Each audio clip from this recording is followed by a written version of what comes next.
easy beansy chair here.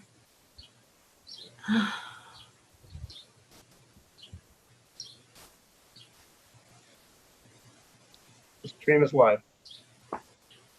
Okay, wonderful. Thank you very much. I apologize for the delay. Oh, all right. Guess I have to click on this button. Just for the people who might be watching, I apologize for the delay. I either blew a fuse or my power went out or whatever, but I'm back in the lights here, so to speak. And I am calling the meeting of the Coastal Advisory Committee to business right now, to order. And the time is, I'm not sure. Anybody have the I time? have 7:43. Thank you very much, Cynthia. 6:43. Sorry, 6:43. Yeah, good. I didn't think I was that late. Thank you very much. And let us start then with our Pledge of Allegiance. We have a volunteer tonight for the Pledge of Allegiance. How about Charlie? Would you like to say Pledge of Allegiance for us, please? I'd be honored. All right, thank you. Put your right hand over your heart. Ready, begin. I pledge allegiance to the flag of the United States of America and to the republic for which it stands, one nation, under God, indivisible, with liberty and justice for all. Thank you, Member Smith. I appreciate that. All righty. Let's go on to roll call. Cynthia? You got it. Gary McCacken, Here. Charlie Smith, Here. Joreen Campo-Piano, Here. and Chair Susan Ambrose. Here. Thank you very much. I am hoping we can have a very efficient meeting tonight. We have things to cover, unfinished business to cover, and the start of some new business as well.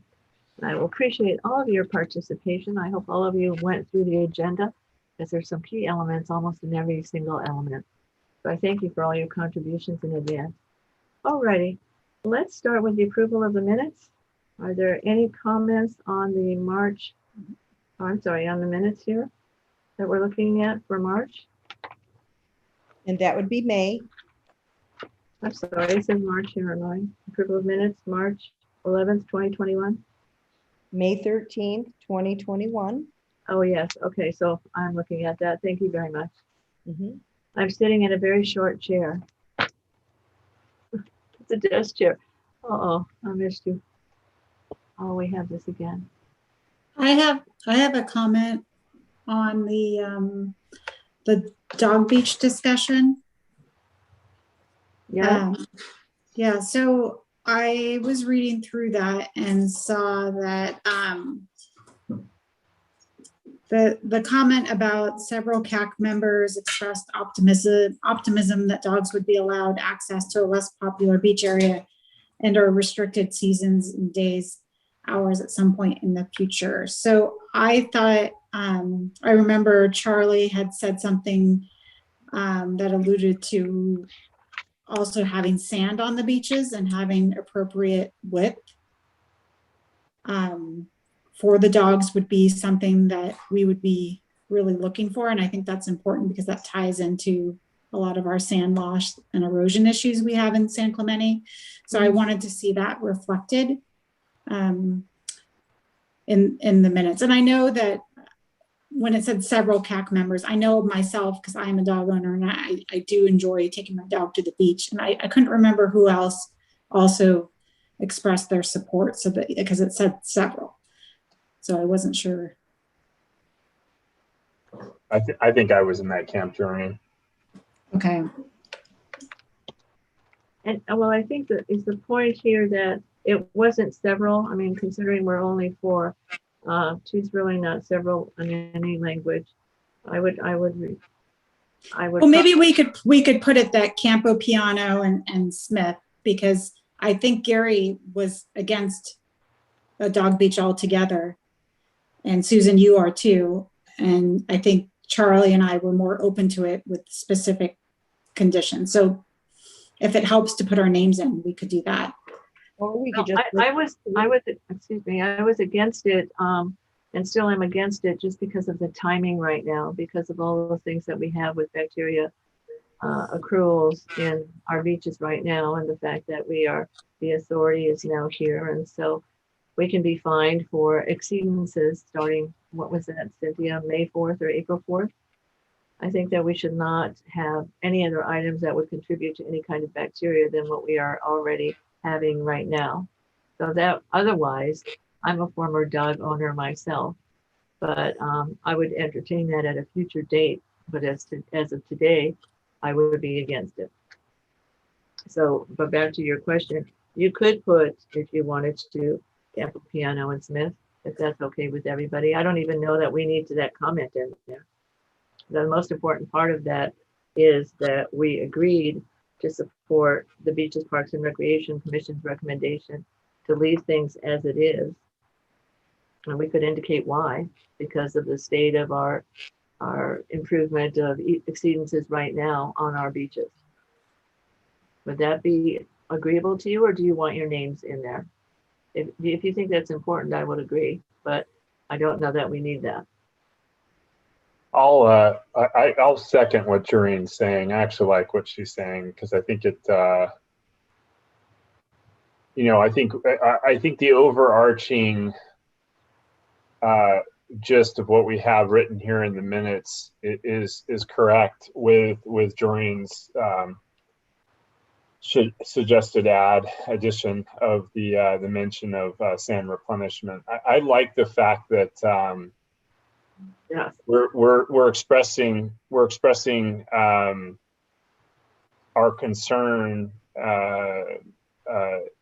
in tandem with, and we're expressing our concern in showing our support of the BPNR's position, but we're also expressing that there is hope that we can do something like this in the future, if it can be established that sand replenishment is done, and that we can come up with a solution that makes sense for all parties. Because I think it shows balance.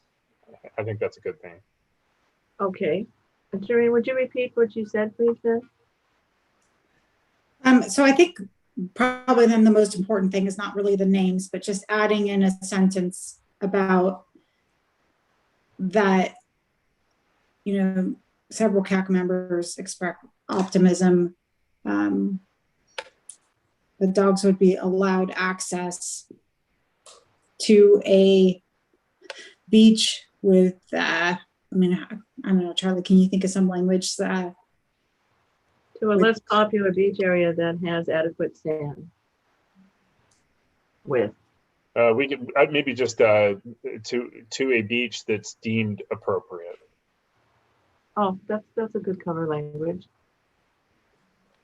But again, that's an actual subjective statement, because somebody might deem it appropriate as originally asked for as the North Beach and 206, etc., when we don't have a beach there in the afternoon. What if we just added a statement that says there was also concern that San Clemente beaches are severely or are eroded and do not have adequate space to allow, For dog activity on the beach. Yeah, for dog activity on the beach. Because I think that would, just adding that line in there would take care of that issue. I think so too. I can add a sentence or add on to the end of the sentence.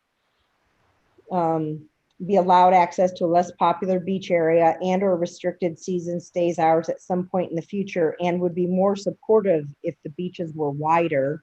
That's right. Simple. Or maybe more supportive if the beaches were wider. And would be more supportive if the beaches were wider.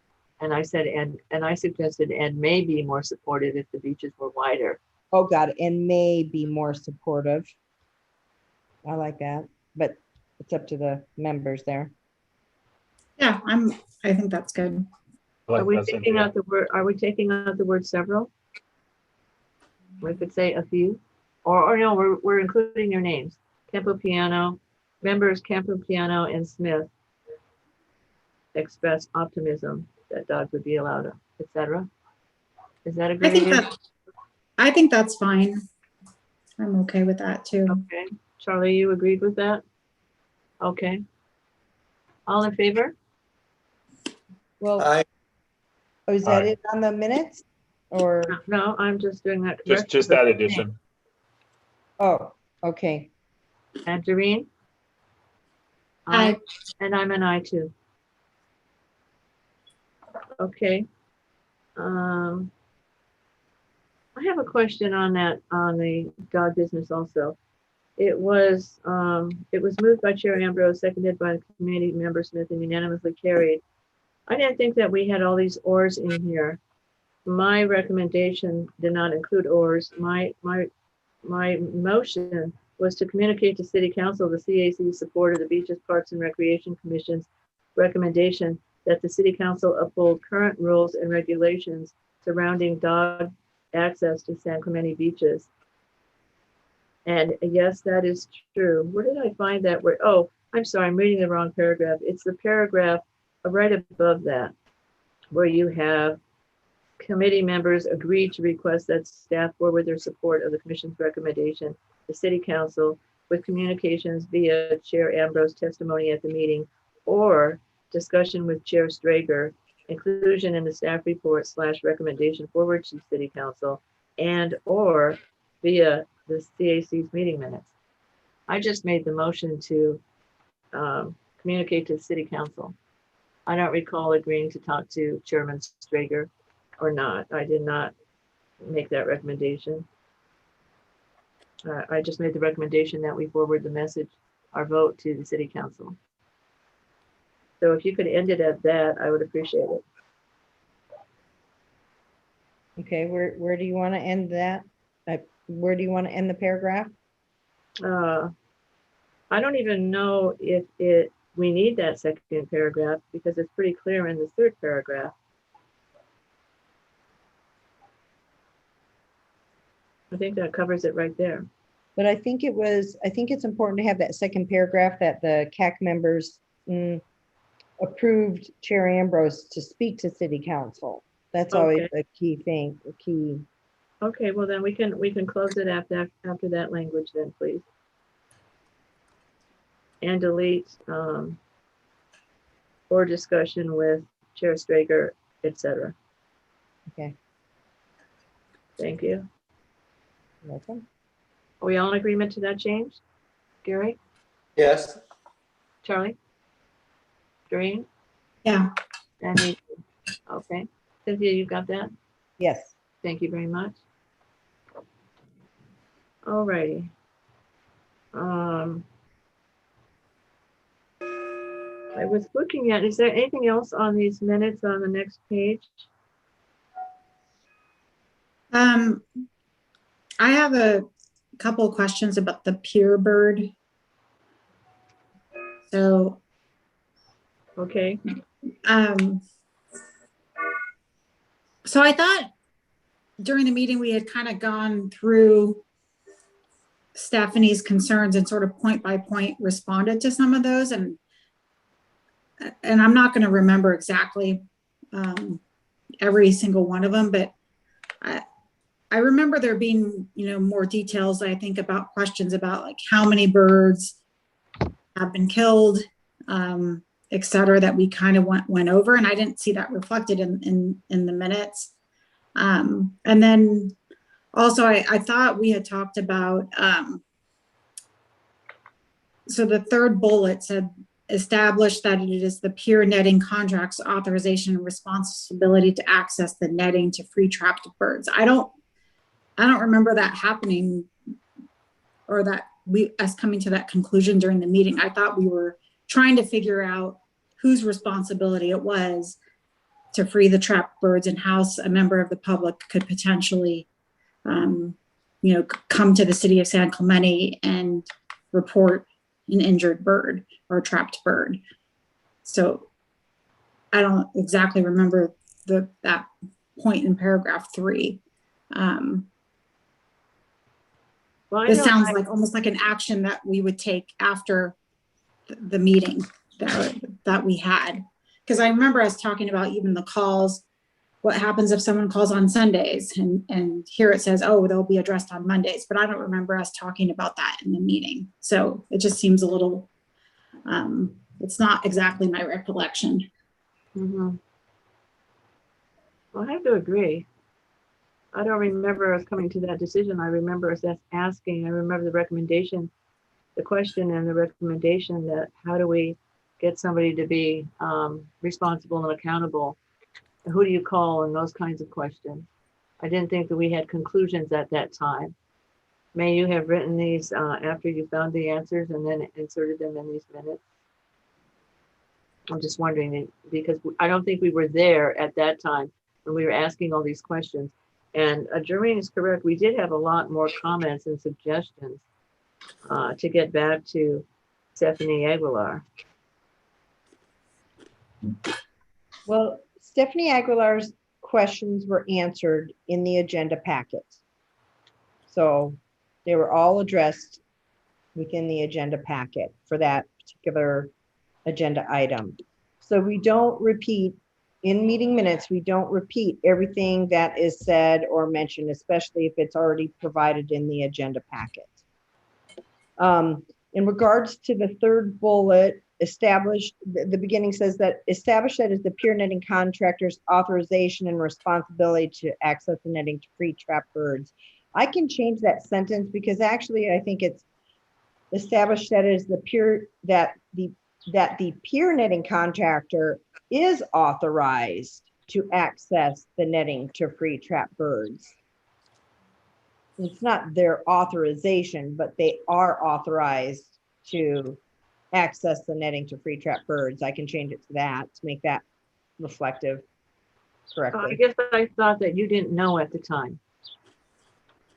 And that's why it came up about talking to the Marine, staff down at the lifeguards down in the Marine Department. The first statement, the first sentence is accurate. It's always been the pier netting's responsibility to free the trapped birds. Okay. Since they installed it. Now the second sentence, or the second subsequent sentence is the city's maintenance staff have been trained, have the materials, and potentially could free any trapped birds on Saturdays in response to a report from the public. That's accurate. They have been trained and they have all the supplies they need. And calls received on Sundays will be addressed on Mondays because the birds should be able to survive before the contractor shows up on Monday, when they show up first thing Monday morning. And marine safety, we spoke with them. They can't be responsible for freeing the birds because water safety of humans is their priority. Well, that's what we had said. I thought that you had said that marine safety were taking calls at this, during that time. Yeah, actually, marine safety can receive the calls. I can add that sentence in there, that marine safety, that the public can call marine safety if there are trapped birds, and then they would forward that to me. They would forward the call to me or maintenance. Well, I guess it all has to do with how we're going to notice this. If when we talked about this, remember we talked about putting up signs with numbers on it so that people could see what to do should they find a bird in the netting. Remember that was one of our solutions? Yes. So I would rather not advertise that you can call marine safety. I think that we agreed that we would put the signs in a place that would be close enough to where the netting is, where people would have observed them to see the phone number easily. Am I correct? Any of my colleagues remember that? Well, that's listed in bullet point number 2. Yes. I think I dropped off by that point, Susan. Oh, okay. Well, at any rate, I think that I think that we've done, I don't know that we should say we should not, or we should, or people could call marine safety to report a sick bird. when we're going to have the signs up. That was our agreement, I thought, but I don't know. I think it would be extra work for lifeguards to answer the phone and then make that report and then call you. And does that mean you're on call on weekends, Who, me? Cynthia? Yep, Yeah. no, and that's why it's probably not good to put my number because I don't necessarily answer on weekends. Right. So, Well, you had just said they could call you. yes, So that would not be a good idea because probably not, nope. But they would know they would have the contractor's number, or they can call a wildlife agency maybe. I But just don't know that we should use them as an agency to spend the time on phone about birds if we're going to have the signs up anyway to take care of that. I believe that the lifeguards have their job to do rather than, I mean, the marine safety, they're fine to take the calls. They just can't go spend time putting up a ladder, opening the net, and trying to release the birds. well, what are my colleagues' thoughts on this? Okay, so are we looking at the minutes or are we trying to come up with solutions here? Or we're trying Well, to, we're looking at the minutes and you suggested adding something in there. You suggested adding that we could say that people could call the marine safety. well, I can go back and listen to the meeting minutes and we can table these till the next month to confirm what was said. Unless you want to try and finalize them. Yeah, at well, this meeting. I don't know that it's that important. Would some of my colleagues weigh in, please? Your thoughts? We have limited time next month. Yeah, I don't think we need to not approve the minutes Right. over this. It's just I mean, I think my point was that it just didn't necessarily reflect my memory of the conversation. I thought there was more that we talked about, but I guess it's already in the previous meeting packet that helps address some of that. And then, I think if Cynthia changes that third bullet.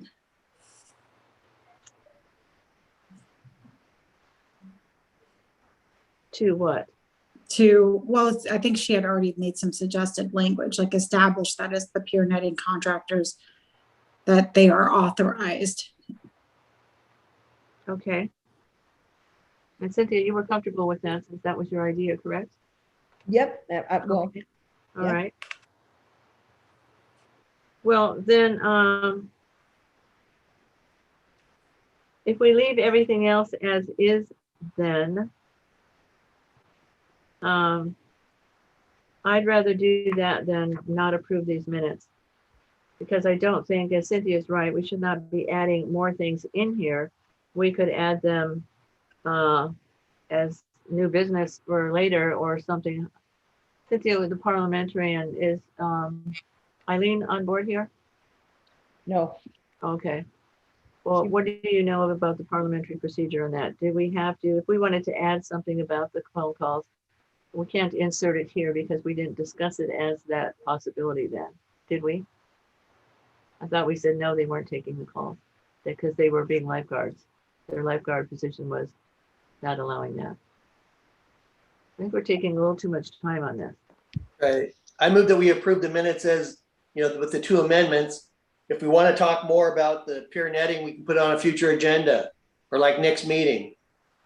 Okay, So I Yeah. move to approve the minutes with the two amendments. well, hold on just a second. Does anybody, Gary, thank you. Hold on to that. Let's see if anybody else has any other comments about any of the other minutes. Any other comments? No, I have no other comments either. So Gary, go ahead. Yes. Gary Okay. made it. That was my motion. I just need a second. Second. Moved by Gary McCacken and seconded by Charlie Smith. All in favor? Gary? Aye. Aye. Charlie? Aye. Doreen? Aye. Susan? Aye. Good to go, Cynthia? yes, you Okay, thank you very much. got it. Ready. Let's move on in my agenda to public input. Cynthia, do you have any cards of public input for us this evening? I do not. I do not have any emails either. Alrighty, so with that, I have opened and I will now close public input because there is no public input given to our staff who would handle that reception. Let's move on to old business. Oh, I'm sorry, let me see. Hold on a second, let me catch up with you.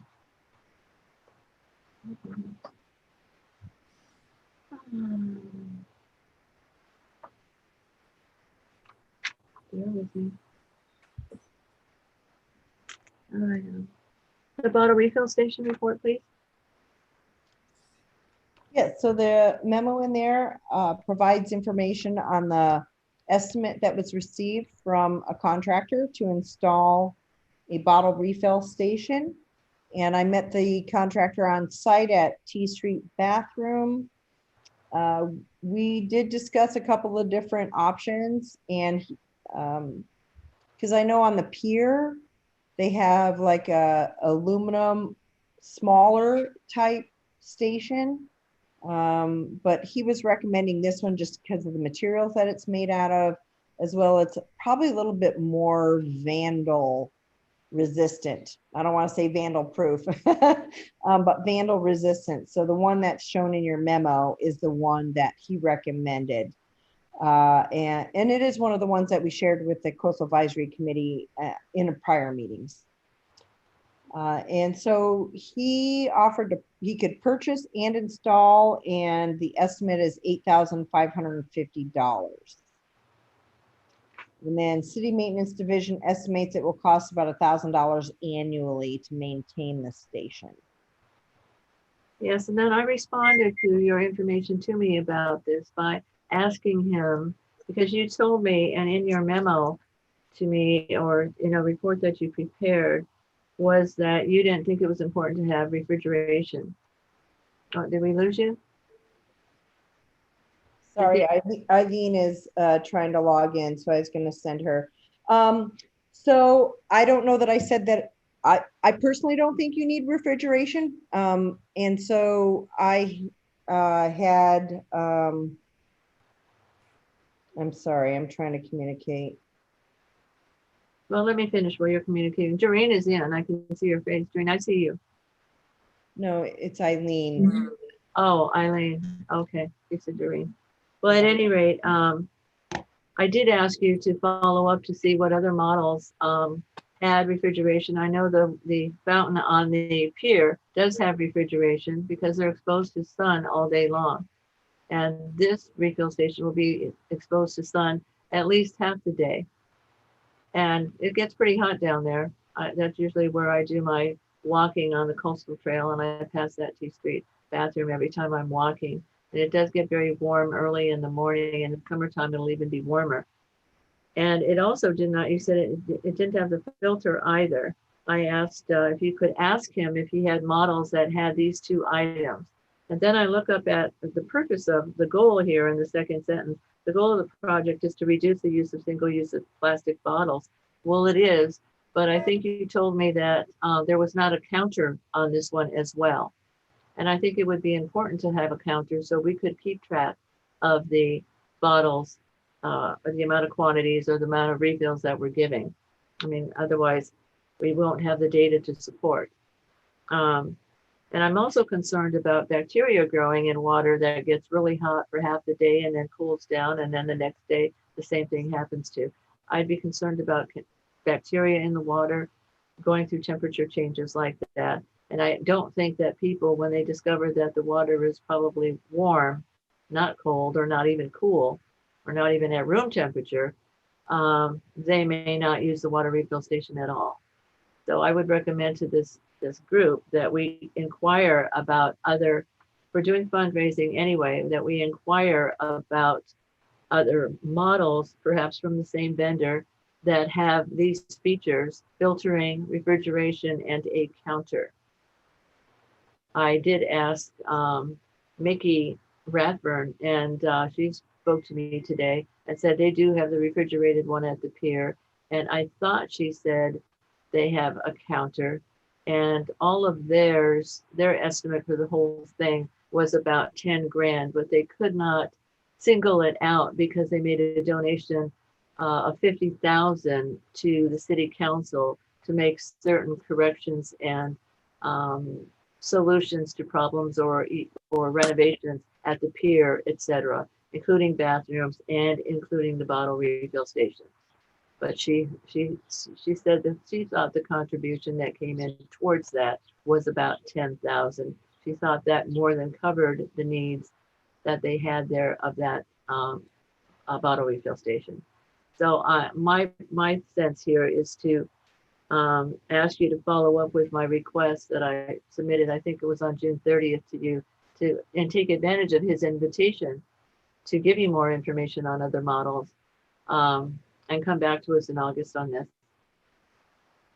Because I had volunteered to do the fundraising on this and to get other people involved as well as needed and as appropriate. But it's important that we know what we're offering in order to ask somebody for money. I want to be sure we have a safe, purposefully done water refill station. So that's what I would like to do. That's my recommendation here.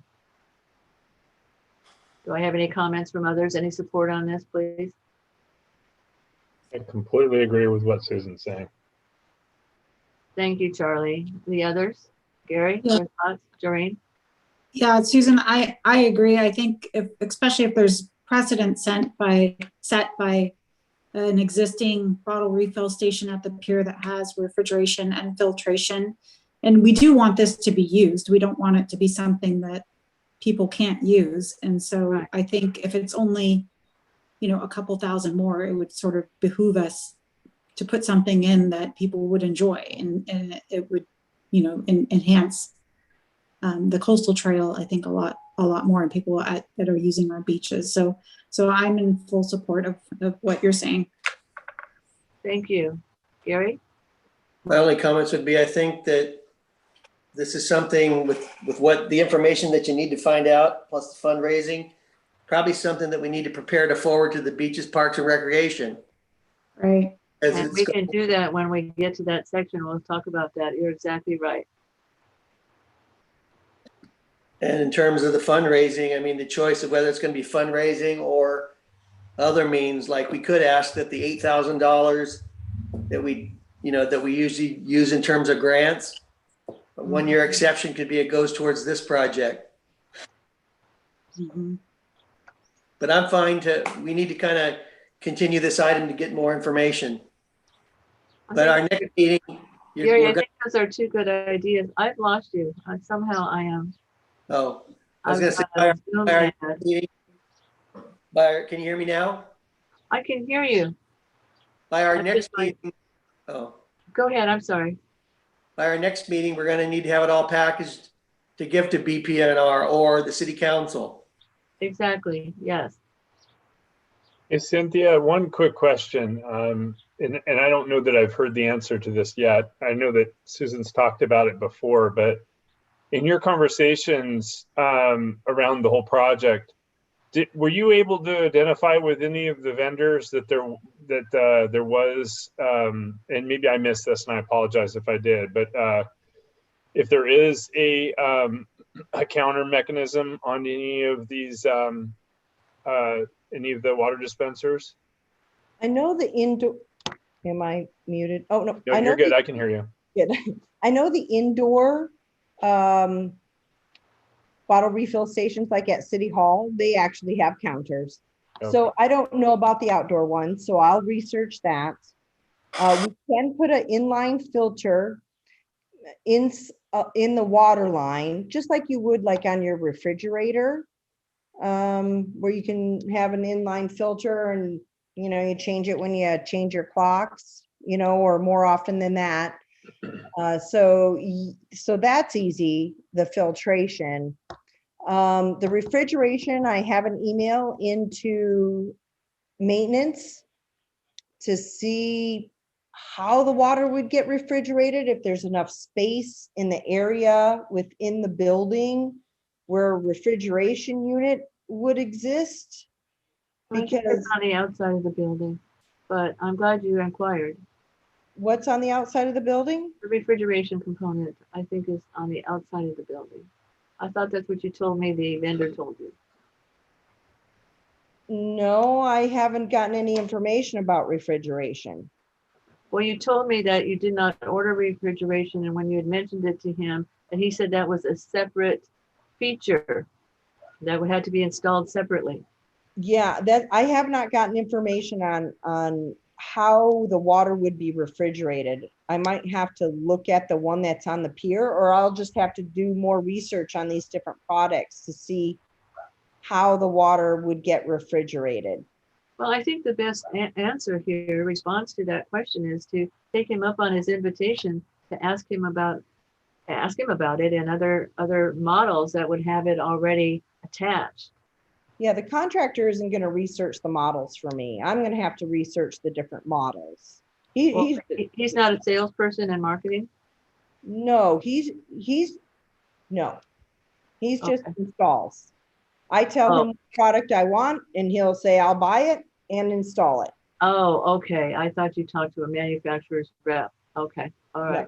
So I can do some research before August to try and figure out if any of these outdoor units have a counter, if they can be refrigerated, and what the filtration mechanism is. So I can get you. One other just quick question. You mentioned it briefly in your comments, just thinking about vandalism. Is there anything that we need to be thinking about to that end? I mean, I guess in any of our resources that are outdoors and not monitored can be vandalized, but I don't know if there's some sort of insurance that we need to contemplate or something like that. Maybe it's a question for Tom Vonnegut, but I don't know. Something to keep in the back of our minds, that because that area is a little bit different than the pier, right? That area is dark, and you know, I know that there's kids that play around down there, and it's one of the more trafficked beaches at nighttime relative to the pier, which is a little bit more community-esque, if you will. So I don't know, just something to keep in the back of your mind as you're continuing to ask questions. I thought I'd just throw that out there. Yeah, I think that's a good point. But when I spoke to Mickey today, they made no reference to any problems they've had with security on the pier at all. Right. No, yeah, that's what I'm kind of Or is it saying. It different sort of reinforces milieu? what I'm saying is the pier is generally a little bit on the Well lit. safer side vis-a-vis where we're contemplating putting in the water distribution spot for T Street. Mhm. yeah, and that's what the contractor said. He did not recommend the one that's on the pier because it's just not as sturdy as this particular one due to vandalism. And that he said exactly that. There's a lot more people walking on the pier. It's much more noticeable and visible relative to this proposed location on the T Street bathroom. So yeah, I would definitely recommend a much, an outdoor vandalism resistant type device station. Well, certainly we should do some more research so that we get a product that will meet the needs of our purpose. Because if it's not purposeful, then we're wasting our time and the city's time and the money. So if you could find out if there are other models, maybe other vendors, as you said, you would have to investigate that could supply a counter, filters, and the refrigeration unit, and be sure that the outside is sturdy, or sturdier than aluminum, I'm imagining. Yeah, I'll see if this particular vendor, LK, might have all the features that you're looking for: counter, refrigeration, and filtration. Well, and that's what I mentioned in my note too, to ask him, because he had offered you to do that. Also, were you able to follow up with Huntington Beach and Laguna regarding their water refill stations and the brands that they used, or the kind that they used? No, the intern may have, but I'd have to go back and look at her notes. Sorry. Because it was in our minutes that you were planning to do that. So that was to follow up with them for what?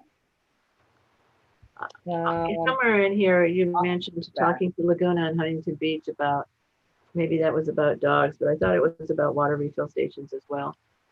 Because we included that article from Laguna, switching over 35 fountains to bottle refill stations.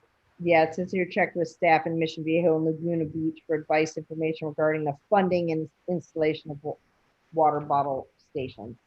Okay. You could follow up on that too for our August meeting. I'd like to get some decision, some vote on us at our August meeting so we could go out with accomplishing this and passing it forward as Gary was saying. And Charlie too, all of us agree we're passing this forward to BPNR. Yeah. All right, we're all in agreement on that? Mhm. Okay. Gary, you're Yeah. in agreement? Okay, all right. Let us move on then to the next item. Cynthia, again, that's you, drive-in movie night. You want to give us a report on how that went, please? Yes, it appears that we had 62 vehicles that came. I don't know the number of attendees. We didn't really keep track as cars were coming in, but there were definitely families. There were some couples too that just wanted to see the Lorax. And then we handed out to each vehicle a swag bag, a goodie bag with different environmental items in there. And they all seemed appreciative. We let them know that the movie was sponsored by the Coastal Advisory Committee and environmental programs. There was a couple pictures taken, but they were pretty nebulous. I mean, it's just a picture of cars with, you know, the screen in the background, a little fuzzy, but otherwise it seemed like it went pretty well. I know that Beaches, Parks and Rec is holding some other upcoming drive-in movie nights. So it should be interesting to see how many cars they get at those upcoming ones. Mhm. Now, I think that date that we changed it to in June was, I think, the last day of school. It was. So I could see why maybe there wasn't as large a turnout as other events, because maybe families sometimes right after school lets out, they're heading out on vacation or, you know, not planning on, you know, going to the movie or something. So, I mean, we did try to have it in April, obviously, but we had that technical difficulties with the screen company not showing up. So I can always check to see how many cars, but Beaches, Parks and Rec says they usually get 150 cars. Well, you know, that's a good point. And we should probably, on that note, with moving things on to BPNR, we should make a note to selves here that could be a recommendation of ours to include some environmental, since there'll be 2 environmental people on their commission, to at least provide them with a list of potentials. When I listened to the California Coastal Commission, when I participated yesterday and today, the executive director's assistant voiced that PBS has a movie now about all the things that the California Coastal Commission offers, not only services, but programs, and you can participate and you can see and you can write down the names and contact the people and the agencies, et cetera, to see all the kinds of wonderful things that they're doing. And it's free to watch, and I think it's free to rent also.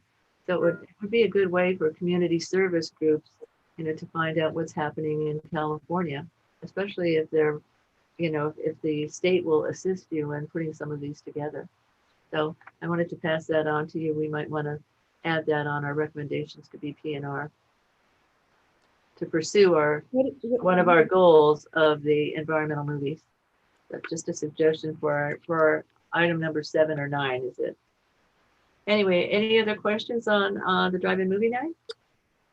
Yeah, and Susan, just to echo what you just said, I fully support kind of having that on the list of transition items is to see how Beaches, Parks and Recs can help, you know, carry forward our mission of you know, environmental education through movie nights and things like that. So I think that's a great idea. Oh, great. Thank you. We shall do that. And are we ready to move on to item C? The Orange County Transportation Authority Environmental Cleanup Grant Project to install trash capture devices. And this is a real live memo in your packet from Cynthia. 6C. in your agenda packet. Cynthia, take it away, please. You've got a couple minutes here. You can share with us.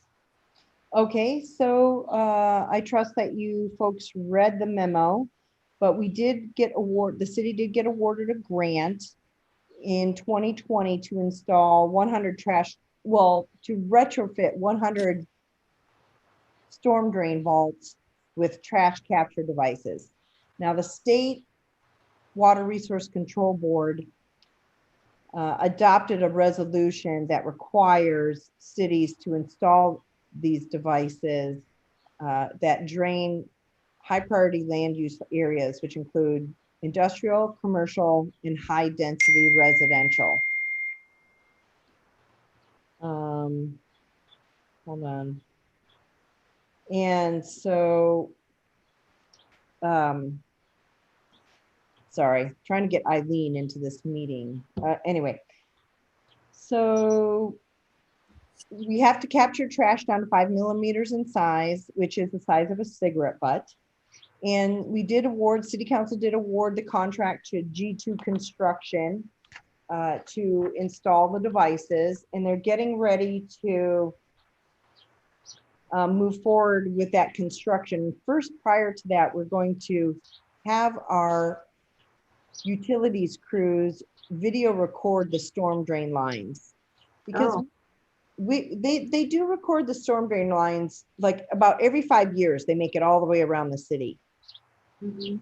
And so once these devices get installed, it's going to be very difficult to install or to video record the storm drain lines. So we're going to get them to record these storm drain lines in this map, in the map that is shown in your memo.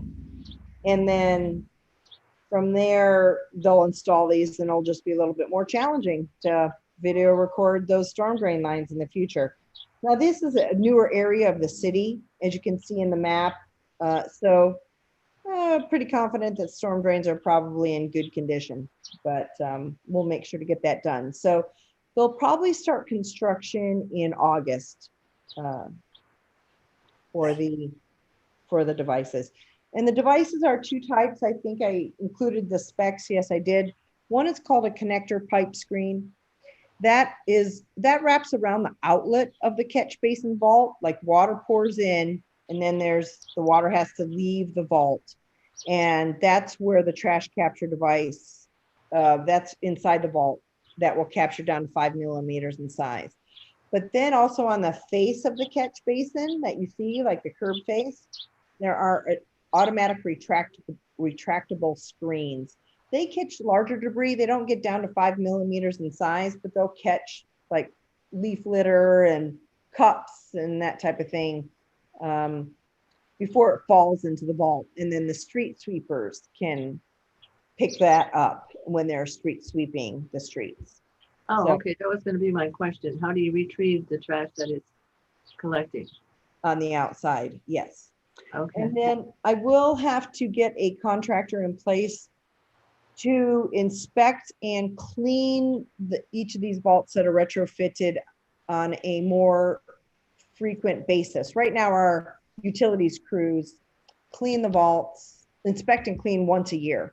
But with these devices in place, there's a chance that there could be flooding, and we want to avoid the flooding situation. So probably before a rain event, a larger rain event will have inspections go out. Doesn't mean everyone needs to be cleaned, but that's going to be good information too. What amount of debris is getting into these catch basin vaults throughout the year, and for which areas that they're draining. So we will have them inspect, and then if it needs it, they will vacuum out the debris that's collected in there. Well, it's interesting. I'm looking at this map. Rancho San Clemente, that's not really a new area. Rancho San Clemente is quite old. 1990s? Well, that's, over 20 years, Well, 30 years. compared to the Old Town area, which is what, 1920s? Could be, I don't know. The house I used to live in was built in 67, I believe, and that was considered old. Mhm. So I'm just wondering, were there other items? I mean, if you're going to have trouble getting cameras down to view, other pipes that may be causing other problems in other areas. I'm wondering if this is the product, why would you choose this product if you already know that you may have problems? Any trash capture device has potential to cause flooding. It doesn't matter whatever, just because of the nature, the way they're designed, that you have to get down to 5 millimeters in size. But it's not the flooding, it would be I was just concerned about the comment that you made with that you would be unable to send videos and cameras down through the pipe because Yeah. of the installation of this item. We can still video, it's just gonna take a lot longer. They won't be able to travel back and forth between catch basin vaults that might be connected. They'll still be able to video it. It's just gonna take a little bit more time, and they may have to have confined space set up to be able to get in the vault. Once you get in the vault, right now they just drop it in the manhole and run the robot down the pipe. Mhm. For this, they might have to get inside the vault, drop the robot over the top of the connector pipe screen, and then start their video recording. Once you get inside or go down into a manhole, you'll need confined space training, as well as you have to check for oxygen. There's a few more steps that it takes. So it's just going to take them longer to do the video recording. Okay, well, maybe I'm naive in this, and probably I am in terms of these kinds of features. I'm just curious as to why the city would buy something like this where you know that you need to probably video the pipes because they are very old sections of town. Why you would have these kinds of products that you know that it's going to cost you more money and more time and more training. Because the State Water Resources Control Board is requiring it. Yes, but not that particular brand, correct? All they all look very similar. Well, that's marketing. I mean, yes, they all look very similar, but in quality, there's probably some differences. The State Water Resources Control Board has only authorized 6 devices. They Was have. this the least expensive, or why was this one selected? If you already anticipate the problem. Just looked at the different ones, spoke with different cities, and G2 Construction seemed to have the best reputation out there. So, and they also helped to write the grant. So, Oh, I see. Okay. All right. Well, quid pro quo. Hey. Anyway, all right. Any other questions for Cynthia on this project? And you said the construction. Cynthia, so G2's doing the retrofit, and it's their product that is being utilized. Is that correct? that's correct. Yeah. Okay. Yep. Now, I do have to go out request for estimate for the actual maintenance. And I have to get at least 3, well, it's probably going to be a request for proposal because it's going to be quite expensive. That's the most expensive part of this overall project. Buying the product and installing it is the cheapest part. It's the 3 times a year inspecting and cleaning that's going to be expensive. And then as you add more and more retrofitted vaults over time, then that cost just keeps going up and up and up. Okay.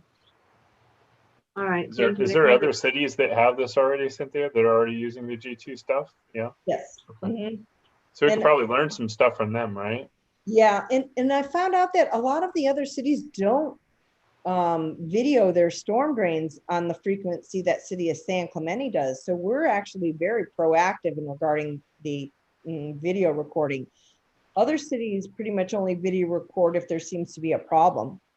So it's not something that the other cities typically do at the frequency that we do. All right. Are the storm drains in Talega part of the city of San Clemente storm drain system? Are they part of Santa Margarita Water District? No, they are part of the city of San Clemente. Actually, the stormwater system in Talega is owned by Talega, owned and maintained by Talega. So we don't go out there and video record, and they already actually have That's what I was going to say. trash capture devices installed. When that whole community was built, But what I'm gonna have, a lot of that area is single family homes. So that's not a high priority land use area. So we don't have to put trash capture devices in every storm drain. And now Talega does have some high density residential and some commercial, like where the Ralph's grocery store is. But there's already some devices, but I don't know that they qualify by the state's definition of a full capture equivalent. In our neighborhood, they already have those screens. And I've seen, a company come around at least twice a year now that the guys go down in the vault and they have that vacuum truck. Yep. And Talega is very good about sending me the maintenance records for the cleaning of those vaults. That's called United Stormwater. That would be one of the companies that I would request estimate from for the maintenance, United Stormwater. But G2 Construction also has a maintenance crew as well. So at least those two, I would all ask.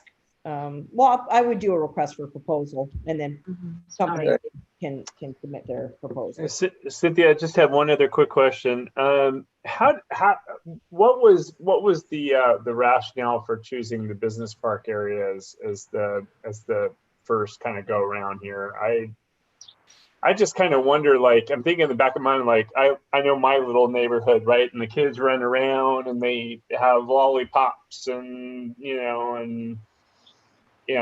confetti and all kinds of other stuff. And I know, we do a decent job of probably cleaning up around the neighborhood, but some of the kids, some of that stuff gets into the storm drains, which I'm sure after a rain. And I sort of compare and contrast that to the business park, thinking that, it's primarily just professionals and offices, and they're not really outside. They're usually inside their office and a computer. And so I think there's less impact, less trash on the ground versus, like a residential community. I guess I'm just trying to understand why it was that we chose the business park as sort of the first. I know we have to get to everything. I get that, but it seemed to me that the impact probably would be more profound in with residential communities. Actually, cities and counties and up in the Bay Area, they did probably over 10 years of research to go out and actually count trash in all these different land use areas: industrial, commercial, single family, high density residential. And based on the multiple studies, it was noted that single family residential had the least amount of litter and trash that was being deposited on the ground. Now, when you go out and look in San Clemente, it's really relatively clean. I mean, you go into different areas of maybe Los Angeles, and those industrial areas don't look close to what our industrial commercial areas look like. So I think our city is relatively clean, so that's where they came up with the high priority land use areas. That's where the State Water Resource Control Board finally, based on the information from those studies, that's how they determined which land use areas they wanted to be prioritized. And we're hitting like Del Mar and Camino Real, yeah. Eventually. Now, what we do have we have 5 vortex separators that drain the neighborhood pride area, as well as like the water that drains from Victoria. So when it rains on Avenida Victoria, that water is eventually going to reach the beach at the Marine Safety Center. And at the Marine Safety Center, or right before it in the parking lot there is a vortex separator that is circulating and capturing the trash. So what I need to find out is that device that's installed in the ground, does that meet the full capture equivalency from the state that it captures down to 5 millimeters in size? So if it does not, so that's homework for later on. I picked this area because it was relatively easy. Didn't have to do research. It's definitely one of the priority land use areas, and kind of all within the same area, and is not private. So that's why I focused on this area first. But eventually there's going to be Other areas like along El Camino Real, we might have to, but again, those areas drain to vortex separators that do capture the trash. But Right. Yeah. We just don't know if it gets down to the 5 mm requirement. correct. And so I have to do some research on the different device specifications. And those were Got it. installed in like 2004 or 2005. So those are big, huge underground vaults. So that'll be some homework, maybe for an Yep. intern. And what we're gonna do, we have until 2031. What we're gonna do this every year or every 2 years, or what's the pace that we're looking to finish the project with at? So we have 569 catch basins that need to be retrofitted. Just based on the land use areas. Some of those might not need to be retrofitted if the vortex separators qualify. So, but we do have 569 vaults. And then we did just apply for another grant. And we put in there, I think about another 100 catch basin vaults. So that would, if we do get awarded that grant, that's about 200 out of the 569. We do have to provide a match. For this particular project, it was 55,000. 55,000. Yeah. 55,000, yep. Yeah. And 220 from the grant.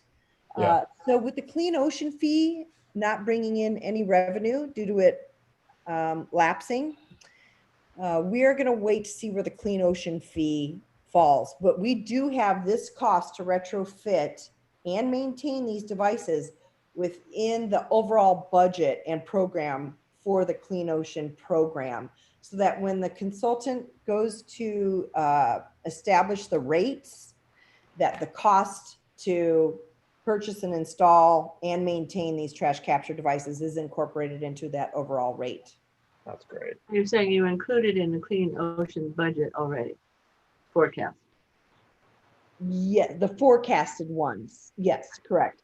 Amongst all the other things that we have to do, monitoring, enforcement, education, all that stuff. Street sweeping. Yeah. So. Right. Okay. All right. Any other questions? We should really be moving along. It's about 5 minutes to 7:45 right now. Any other questions for Cynthia?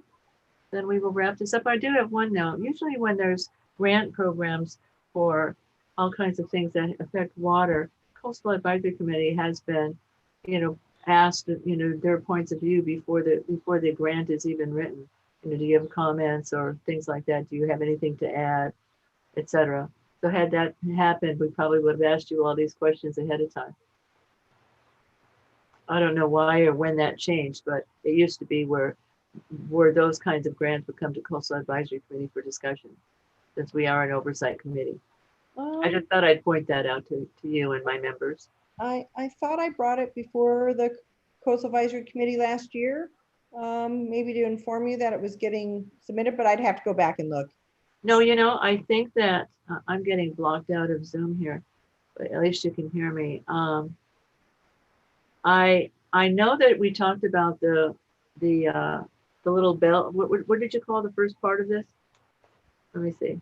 The first part of this, I think you advised us on, but not the grant afterwards. Okay. Let me see.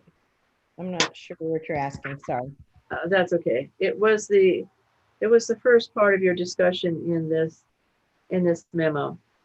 I think you did you did tell us about that briefly last year in a meeting. Oh, about the mandates? Yes. Yeah, I think I've definitely come before the CAC with that. I don't know if it was last year, it might even have been years before. Yes. So yeah. So, but we didn't know about the grant, but I'm glad you received it, but just thought I'd let you know that in the past it did come to Coastal. I don't know how BPNR handles that. I'm sure they have various ways to handle those kinds of things as well. Well, as long as we're successful, we're good. Yeah, good. That's exactly right. All right. Let's move along. Thank you. To the next item, pure netting, bird safety signage. We've got a couple of minutes to discuss this, and Cynthia, you are on again. Thank you. Okay, I do not have the draft language to present to the CAC, but I'll definitely get that ready for the August meeting. Okay. If you can get it ready before the August meeting and send it out to us way beforehand, so we can take less time. We're gonna have a very busy August meeting. Okay, Our goal is to get all of our stuff ready and approved to send forward to BPNR and our accomplishments that we've done in the past 2 years. okay, yeah, I'd like to even get it kind of mocked up into like a layout as well, and the signage, just not the language, but also a mock-up. And that could even, the language can change, that's not a problem, but just to get a general idea on the size of the sign, because I'll have to go down and measure the beams where we're looking to propose to have them. And then. Sure, whatever you think is appropriate in terms of size, it's gonna have to be big enough where people can see wherever they're standing, at a certain distance. You don't want to have to get 6 feet to it to read it. Well, we are. Go ahead, Cynthia. We I was are just gonna- thinking of putting some signs that are on the west side underneath the restaurant and higher up, because people have climbed up the beams to cut the net on those Yeah. farther ends. Oh, So you wouldn't be able to see it, or might not be able to see the signage when you're down on the sand, but if you climb up there, then maybe they'd read it and hopefully not cut the netting. But we haven't had any net cutting for a couple of months now. No vandalism. Another note on that, on those signs, maybe the Marine building would like to have a sign on their building about who to call, so they don't get asked that question over and over. Would you ask them? I think that's a good idea, actually. It would prevent people from, they would know just walking up to the door, or maybe they could have a flyer or an information for that. So instead of being involved in the action of having to call, they could pass something out, or they could just read the sign. Have a sign posted on their door? Okay, Or on their building somewhere. So if somebody's reporting birds caught, they can look at the sign and call on their cell phone that number, rather than go into the Marine building or impose on the lifeguards. I'm just saying, let's make the signs, visible to people when they're in places to go for aid. so are you saying you're asking, do you want me to ask Marine Safety if they're willing to have one of the signs on their building? Yeah, Oh, okay. Mhm. Okay. and if they don't want a sign, do they want some literature that they can pass out, or, something that's in a folder type thing that people can pick up as FYI information? Of course, that just produces more trash. Okay. I also think it will be important to sort of differentiate on the sign language, or at least maybe include, because obviously this is in response to the trapped bird issue, but there's also other injured animals that people do find on the beach, and you don't want to confuse people. So I don't know if it could be an all-inclusive sign, like if you see injured wildlife, including birds, right? But to call this number, or is it 2 separate numbers? Because I've done that. I've seen a seagull trapped in fish netting, or fish line. So is it the same, or is it a different message? Yeah, it's a different phone number. If you wanted to have if you saw an injured or dead animal, or an injured animal, actually, there's a different phone number to call. It wouldn't be the city. So we were thinking of having a city phone number on this sign. Yes, we were. But she's got a good point, Doreen. What about animal control? What about taking advantage of the space on the sign for other animals in distress or perish? Call such and such number. I know code enforcement, in speaking with them, Mhm. they want the signs to be short and succinct. They don't want to have a paragraph going on and, just then people get lost in, even though it, to me, kind of could be educational, but code enforcement is recommending a short, shorter number of words. So, No, I understand. yeah. Well, I was just thinking of floating that idea that Doreen just spoke about. Well, maybe then it's just a location issue, because I think if you just have the sign underneath the pier where the birds are trapped, then it makes sense just to address that issue. But if you have it on the Marine Safety building, or a building where members of the public might come across other injured marine life, then it might just be confusing. And you might end up getting calls about seagulls and all kinds of, maybe, an injured animal or something on the beach. And so I just didn't want there to be confusion. Well, you Yeah, have to be sure then that language is succinct. Yeah, that's a good point, Jareen, because the city doesn't want to get the call and then the injured animal is lingering there and the phone calls aren't going to the right people, that can respond. Well, that's why I thought you could add, a line, and then if for other injured animals, etc., call this number.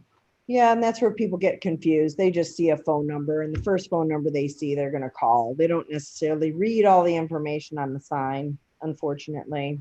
So, Well, I think that they would. I mean, they're going to see one number for one top, and the bottom part, they would see a different number or a different picture of a injured animal. yeah. Well, you look at that. I just am trying to address all kinds of other animals on the beach that we find in distress, other birds that get caught in all kinds of things. Mm-hmm. Okay. What if I'll you- look into it.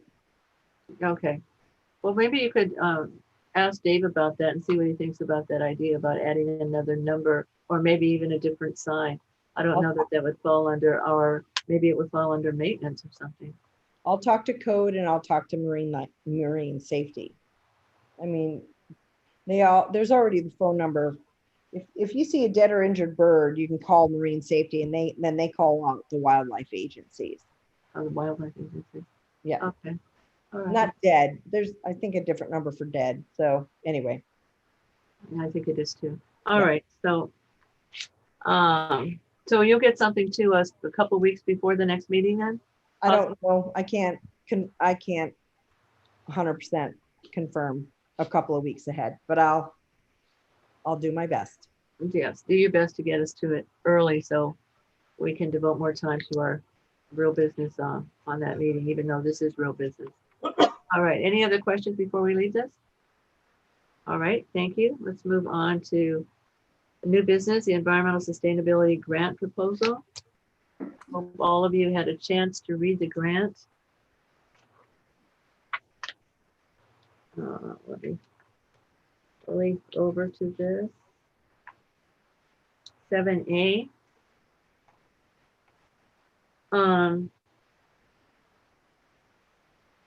Has everybody had a chance to read the grant proposal? Mhm. Yes? Yes, no, maybe so? Well, it's important. This is a good idea for a grant. It's an 11-year-old boy, correct, Cynthia, who's got this wonderful idea. That's correct. And He's been in business since he was 3. yes, with recycling. I Yep. remember reading about him in the local newspaper. He and his dad would go around and pick up bottles and people would put them out for him. And I don't know if they advanced to newspapers ever. I think they did not because they were too heavy. I think they tried at one time. But at any rate, I know who this person is. Here's my concern about this grant. I'm all for it, for one, because I like the idea. On the other hand, there's not enough information here to actually decide whether we should give them the money. There's no location that this training is going to be done. There's no notice of whether there's going to be certified instructors, which, why would we give money to people who say they're going to teach somebody something when we don't know their background? There's no applications. There's no staff here identified as the specific teachers, although he does say he would be involved in the art component. There's just so many things missing here that, the board of directors, et cetera, what other kinds of funding do they have? I did see their bank account, et cetera, and I appreciate the nonprofit status. I just don't think they've given us enough information that we've required with every other grant we've authorized. I would be willing to grant this with conditions so that he could get some fire under him and talk to people. I imagine he's wanting to use this money within the next 6 months. Did you speak to them personally? Yes. And did they give you an idea of when they wanted to begin this program? During the school year, this upcoming school year. Okay, and so we have no knowledge of what school or the school district will allow them to interface with the school at this point either. So that's my thoughts right now. We need more information to warrant money unless we put conditions that he follow up and fulfill those conditions, give us the information we need, and then we could give him the check. That might motivate him to move forward and get the people that he needs and the location he needs and the materials he needs, etc., to pull this off. Right now, it's a dream and a wish, but there's no substance behind it yet. Anybody else have something to say? I guess I looked at what they were, I mean, it seems like there's a program that they've put together, the Watershed Wisdom. Well, that's what they're calling it. Okay. You're saying you'd like to see who the teachers are going to be and what the material is what you're saying, Susan? Well, I'd like to see what the content is. I'd like to see if they've got certified people teaching, if they have a buy-off for us, if they want to affiliate with the schools. Are the schools letting them use a room there? We don't know a location. I don't want to approve a program that's out in some Netherland with no security or no lights in the parking lot or things of that nature. Pardon me. If we're giving money to a project, we need to know what they're offering and if they have the tools and all the parts to make this come true. Right now, that's all we have is an idea. My thing is, I agree with most of that. I mean, I think that it's a great idea, and I really do like, engaging 4th and 5th graders in Watershed Wisdom. I think it's wonderful, but I do think just from my work at the schools, and unless they already have an established relationship and like a teacher that's like, yeah, I'm ready for you, come in, I just don't know if we have guarantee that the program's actually going to happen at the schools. Because, sometimes, they might not still be letting volunteers on campus next year. We're still not even allowed to go back at this point. That's right. With COVID, but I'm just saying, so there is a risk, I think, to, giving the money and then them not being able to perform on the grant. But I'd be okay approving it, just with the condition that they identify a school or a classroom. Well, they would have to do more than identify a school in the classroom. We'd have to see something written from the school district that allows this. Well, the school district, that's going to be almost impossible. The school district is probably not going to write something out. It could be the school principal. I know, having been a teacher myself, that you have to get permission from the principal to use the room for any other function other than a direct educational experience that the school provides. Right. It has to be authorized by the principal. Maybe like an email sign off or something like that. Whatever form it is, but it should be in writing, so we have proof to cover ourselves that we've invested in a program that's legitimate and that has the backing to pull this idea off. Right now, we don't know any of that. I think we can motivate him by indicating a list of things that he needs to do in order to get the funds that he's asking for. We would love to give him a scholarship, an award to pull this off and to do this. He's modeling it after the Ocean Institute, and I think that's a good idea. I'm wondering at 11 if he actually went through one of the Ocean Institute programs, and that's what he's, trying to do on his own right now with trash collection or whatever he's doing, recycling, recovery, etc.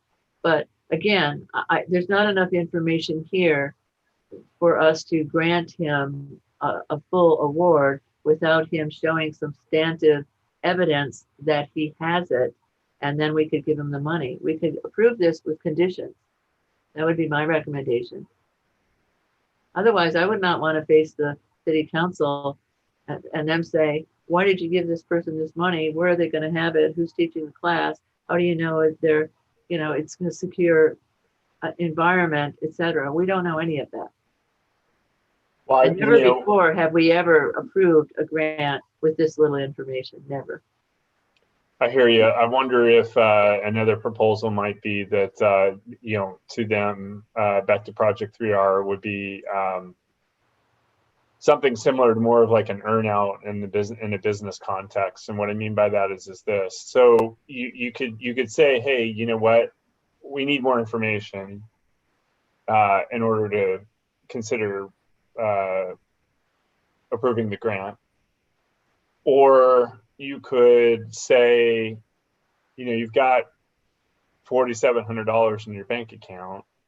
Go ahead and front load this thing by yourself, pay for it yourself, and come to us after the fact with what you did and what the program was.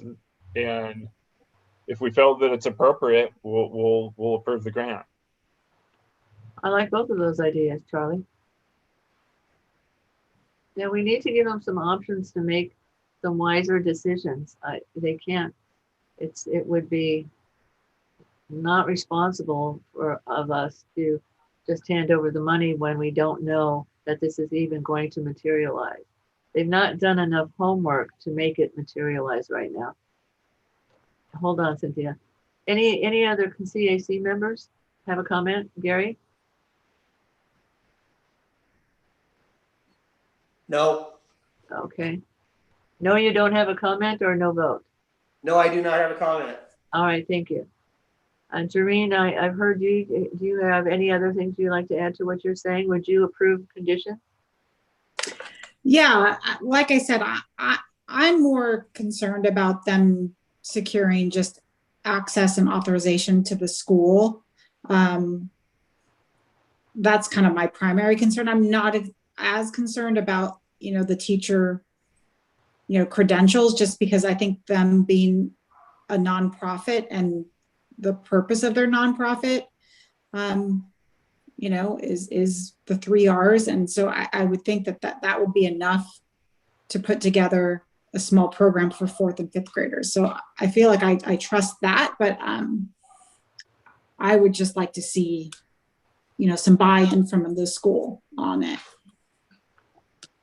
Well, I don't think the school is going to buy in unless they have some kind of certified trainer in there, whether they get a certification from training that they take vis-a-vis the Ocean Institute types of programs, or whether they have a certificate from a community college or some other career or something. Don't you think that we could leave that up to the school to make that determination? So if they feel like what this organization has presented is good enough, or they are supportive of it, and the school wants to have them in their classroom, then to me that would be enough. I mean, at least to me. I mean, because I'm even thinking like back, I used to do presentations on, I did climate change, I did watershed, things in classrooms. And I mean, I don't have a teacher certificate or anything like that, but, I was authorized by the school to go in and present, and I showed them my materials ahead of time, et cetera, before I went in. And did you have a degree behind your name at the time? Well, I do have a, yeah, I mean, obviously. Okay. Well, that again, see, that's my point too. If you have some kind of training, something that shows you have some type of expertise or training ability in that subject matter, I don't want to be the guard, the gate guard, saying you qualify, you don't. I agree with you, Jareen. Those should be approved by the school itself. And I'm sure, and I know schools have certain guidelines of what kinds of programs that they will allow to even use their classrooms. So I'd be comfortable with that too. I'm just, I guess we come back to, we don't need to make the decision on the quality or the training per se of their trainers. We need to make the decision of, do they have a place that is going to accept them and the program as they stated, which should include some kind of accredited knowledge. Because, are we funding heck, a group of my neighbors could get together and do a garden festival or something. Of course, we might fund something like that as well. But you know what my point is. I'm not looking for perfection. I'm just looking for the what, where, hows, and whos. What if we granted on conditionally that they have to show us the mechanics? They got to show us, what school, what teacher, and the students lined up. And if they do that and how they're going to do it, then they'll get their money. Well, that's what I said. Those are the things that I think should be conditions. The who, what, where, how. I agree with exactly Right. what Gary just said. Give them the money if they have that, right? It's Well- dependent. Once they provide that, then they'll be granted the money. That's right. That's what I recommend. Cynthia, is that something that we could do? Could we approve it with conditions? We've done that before. Okay, so I've spoke with I've spoke with the applicant and the actual instructor. The name on the application is for the nonprofit organization, but I spoke with the actual instructor, Danelle, who has been doing presentations for 3R. And in the past, we've given money to organizations and they didn't have to, they don't, there's no timeline for them to finish the project. They cannot apply for another grant until they have submitted their summary report and that they've finished the project. Sometimes it's done within months, sometimes it's taken years, and sometimes there's some that haven't even finished the project. So we've awarded money, and I think it's just one or two that I've noted in the past that have not. So, and I go in and give presentations just like Doreen, and I'm not a certified teacher. I don't think that that's necessary. But you've got a degree behind your name, Can I Cynthia. finish, please? And so my thought is also that if they, ideally what the teachers and principal are going to look for is, does their program meet some of the state science standards or the state standards that the teachers are supposed to be teaching? So we cannot give the money. We don't give money after they've done the presentation. That's not how the grant policy works. We provide the money up ahead of time, and then they provide a summary report. It's that's what's nice about this grant, is that we don't give it in arrears. We award it ahead of time because that helps those organizations actually get out there, because they may not have the money up front to be able to spend it and then come back later and ask for the money. So the grant policy doesn't allow for that. And I spoke with the instructor. I think, just based on Ryan Hickman's and his experience, I have no concerns that they will not finish the project. And when you look at the number of present students they're going to reach out to, is like 60 students. That's 2 classrooms in, because there's 30 to 35 students in 4th and 5th grade classes now. Well, that is their plan. Yes. So, and I think that they've provided really detailed information on what they're actually going to present. So I have no concerns about awarding this group the $2,000. And in fact, the environmental grant committee, the 3 of us we didn't have any concerns. It's not any different than some of the other grants that that the Coastal Advisory Committee and the city manager have approved. So No, that's not true. We have never approved a grant so loose as this. We've never done. I've been here for 11 years. this And we've is never much done more, this. this is more detailed than some of the other ones that you have approved. In the description of what they want to do, it may be more detailed, but without the backup for it, we've never done this before. So, I don't agree with you on that. well, you wouldn't know because you haven't been here for 11 years. I've read through all the grants before. I've Okay. already read through Well. all of them. So. I don't want to get in an argument here with you, Cynthia. Okay, I'm voicing my let me opinion. know. Well, you already chose your voice when you brought it to us. Right now, we're the Coastal Advisory Committee and we're voting on this. We're deciding on this. But thank you for your input. I appreciate it. Well, you're making a recommendation to the city manager. And then Okay, the I know that. environmental grant committee, we can actually, recommend, even if the Coastal Advisory Committee, it's really ultimately up to the city manager to decide That's correct. We know Uh, that. if the money is going to get awarded. Okay. Alrighty, so what do we want to do? I'm going to favor Gary's recommendation. That's a recommendation that I stand behind. And we are not asking for, we're not asking them to complete the product and then we give them the money. We're asking them to tell us who's going to be involved as the school's approving. Do they have somebody lined up, a school? And Cynthia's telling us, well, she's talked to the instructor. So there's something, you know, that instructor knows her stuff. She could just write a resume or a bio to hand it to the principal if that's good enough for them, whatever, and include in the packet as well. That's information that we've gotten from other people in terms of how they're going to run the program and who's housing the program, etc. So I don't think that's too much to ask for. Please hold on. I gave you the respect that you asked for. Please don't But that interrupt. is not accurate. just Excuse letting you me. know. Cynthia, please Yep. It's not accurate. do not interrupt me. Thank you. Anyway, I'm agreeing with Gary's motion that we ask them for additional information, and should they provide it in a certain amount, or whenever they provide it, we can give them the money. Any other comments on that? Any other support for that? So- Gary, do you want to make a motion, Gary? I'm gonna need to know exactly what you guys are looking for so I can write it down. It's unfortunate that I'm gonna have to go back and ask for this information because I'm sorry, Susan, we have approved education outreach programs where the organization did not have the school identified. They mentioned the number of students, but they didn't actually have like a school identified. And then they come back with a summary report and they've provided the school and the classroom and that information. So that's why I'm saying that that is inaccurate. So here's I heard you.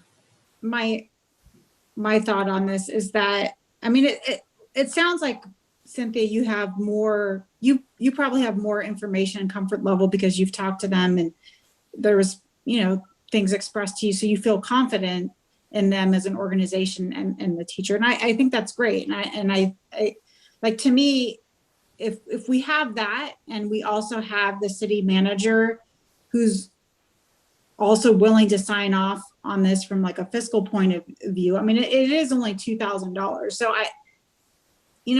to me, like if that's where we are, like I'm okay with then just approving it. I mean, it just seems like there's comfort there, but I mean, it would be nice to have, I think, a little bit more information from them. But if the city manager is okay with that there's a risk to this and we don't have a lot of, I don't know. I think I'd be okay. Well, why don't we try to get more information first and bring it back to our August meeting? If Cynthia has a comfort level with this gentleman and his son, and you've spoken to the instructor, they certainly would be willing to provide you a couple of sheets of paper with more information, so that it covers the what, why, where's, and how's. That would be my recommendation. Oh, it's in here. Any comment on that? Otherwise, Gary, do you want to make a motion? Well, I kind of agree with Joreen a little bit that I'd like to make the motion that we do recommend to the city manager, but give him the discretion if he wants to find out more specifics, like what school and what, 2 classrooms, whether he thinks that's important or not, or we get that information once the project's done. Well, that's usually our job, that we get enough information to make a recommendation to him. That's why it goes to environmental services through Cynthia to us. And that's our job. So in essence, we're asking him to do our job. I mean, We can make a recommendation. I don't see why 30 more days when Cynthia's got a comfort level with those people that you can't procure further information that would edify the questions that we have. Those are basic I kind of questions. look at it as far as like, I think if we had multiple applications on the table, this is probably not a very strong application because of those things that we mentioned, but this is our only applicant. So But does that mean we reduce our standards? I'm saying we're reducing our standards. I'm just saying it seems like there's a comfort level from staff, and then if the city manager is willing to sign off on it, then obviously he's willing to take the risk of that $2,000, not. So if he's aware with, I mean, maybe we could approve it with concerns or approve it with like, you know, just realize that these things haven't been identified. Well, I think that Gary's point was, we can approve it with conditions. If we get this information, they can have the money. That's all we're asking for is information. We're not saying that they can't do it. We're just saying this is the additional information we need to have. I think they would be invigorated and encouraged. And certainly if the instructor was willing to talk to Cynthia and provide her information about her training, she's probably got it written down. She could just email it to Cynthia. And we probably, I don't know if they've already talked to the schools or not. Cynthia, did anybody tell you about that? No, I didn't ask them that. Okay, well, they can ask that question now because the schools' corporate offices are running. I think they've got a skeletal staff. So I'm sure things could be asked to the people at the central office of the school. So I agree with you. I think it's a great idea. I would love to see them succeed. I just think they should follow the same standards that everybody else has had to get a scholarship. And we've asked people to come back before, and they provided the information willingly. It's not like we're pulling out a wisdom tooth or anything. This is information they probably have in their back pocket. I mean, And we maybe have not asked, with the schools. They may have had conversations with the principal or the teachers before, and that those people might be willing to just put it in an email. Yes, I met with so-and-so to discuss this project, etc. And we are willing to promote it. So that's what we're looking for, a little bit more background. So moving ahead. Well, let me just move right now to see if we can get the votes make a motion that staff recommends that that the Coastal Advisory Committee recommends the city manager the approval of the Environmental Sustainability Grant appropriating funds to the organization as stated in the memo. Oh, so you're changing your motion completely. Well, I'll leave it up to the discretion of the city manager. Okay, so you're doing the same thing. Okay. Probably. Unless you want to add a sentence just saying. I would support that, Gary, if we could add in just highlight for them that this would be approved with, the school's not identified or, we don't have official buy-in. I mean, I'd be okay with that, but. With the concern, with they noted concern that the specificity of schools and classroom are not noted. Right. Well, should be noted. Well, not noted in the memo. Yes. Or not. Or should be conditional. I would say. Then he could decide whether he wants a condition or not. However, we do have a concern of the specific school and classrooms that will be involved. Well, that's all we're kind of asking. None of them are, nothing's identified. Right. I'm open to adding a sentence or so that would just add the concern. Yeah, because to me, like that's, and the city manager can decide if he's okay with, approving it with those concerns, then I think it's fine. And because I also think that, I'm hearing from Cynthia and her staff there's been 3 staff that have reviewed it, that they feel really confident in this organization and really confident that this project will happen. And so I'm kind of taking some weight in hearing that. I mean, they're kind of on the ground and, have listened to it. I think the application isn't strong. If there was more applicants, maybe they wouldn't be funded, but we're dealing with, only one application. So to me, again, it doesn't mean we have to spend the money on this. It can be directed to another cause since we no longer have the clean ocean fee. But my point is, if we add a sentence like you suggested to Gary, can we refine that sentence a little bit more? While the Coastal Advisory Committee has concerns that a specific school and a specific group of students are not mentioned in the application, period, the Coastal Advisory Committee recommends to the city manager the approval of one, environmental sustainability grant appropriating funds to the organization as stated in the memo.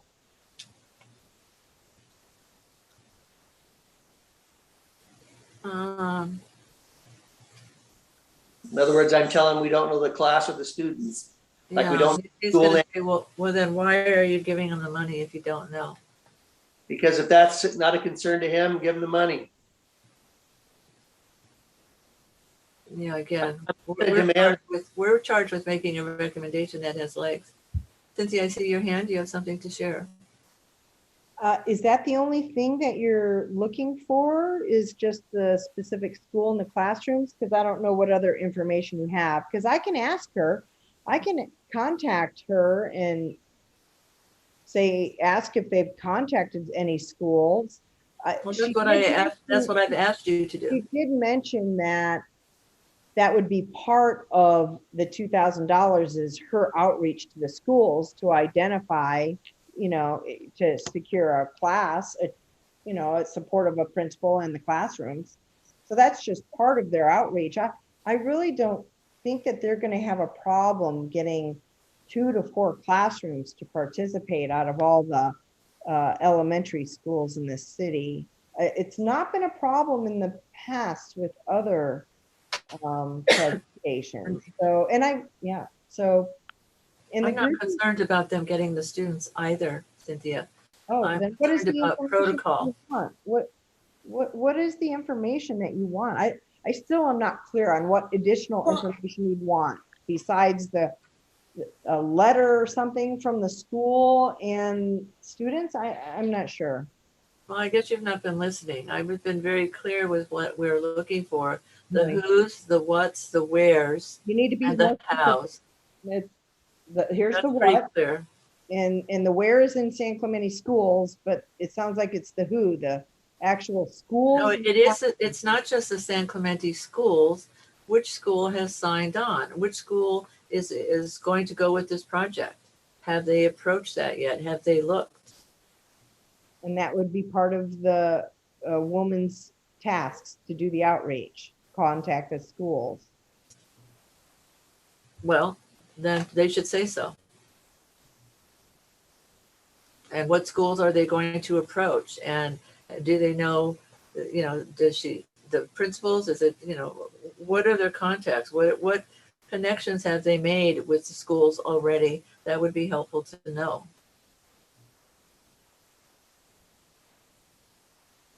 Okay. Any other questions? I mean, those are the things I'm looking for. It doesn't have to be a credentialed teacher. It should be somebody who knows what they're doing.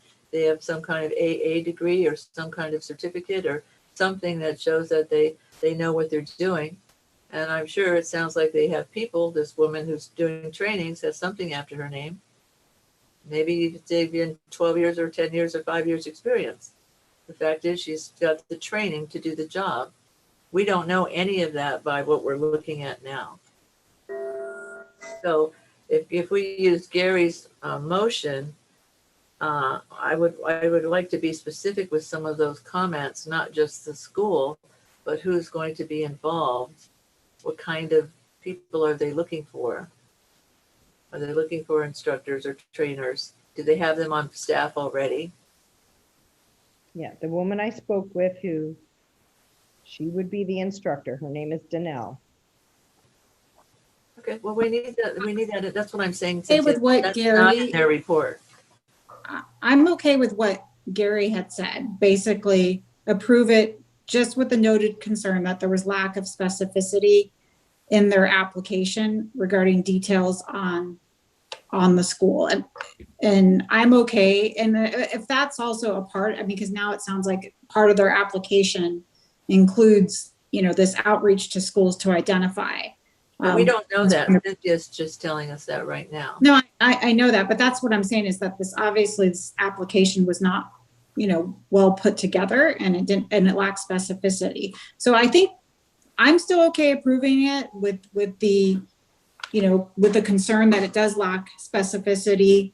And then if the city manager is okay with approving that, then I think I'm fine with that.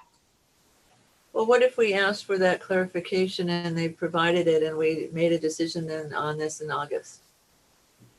Cynthia can talk to them and maybe you can advise them on how to provide the information to enrich their application. And then therefore there won't be an issue of questions, and then we can approve it then. You said you volunteered just a couple minutes ago to talk to her. Yeah, about I would, the outreach. it's my preference to not bring this agenda item back. It just adds more tasks to the next meeting. What I could do is if the Coastal Advisory Committee approves, I can ask them to contact the schools to try and get support so that I can provide that to the city manager as well. That they've gotten a school approved for the presentation, a school or schools. I think I'm comfortable with what, Jareen said, because it does say to develop and deliver. So they kind of acknowledge that they haven't developed it.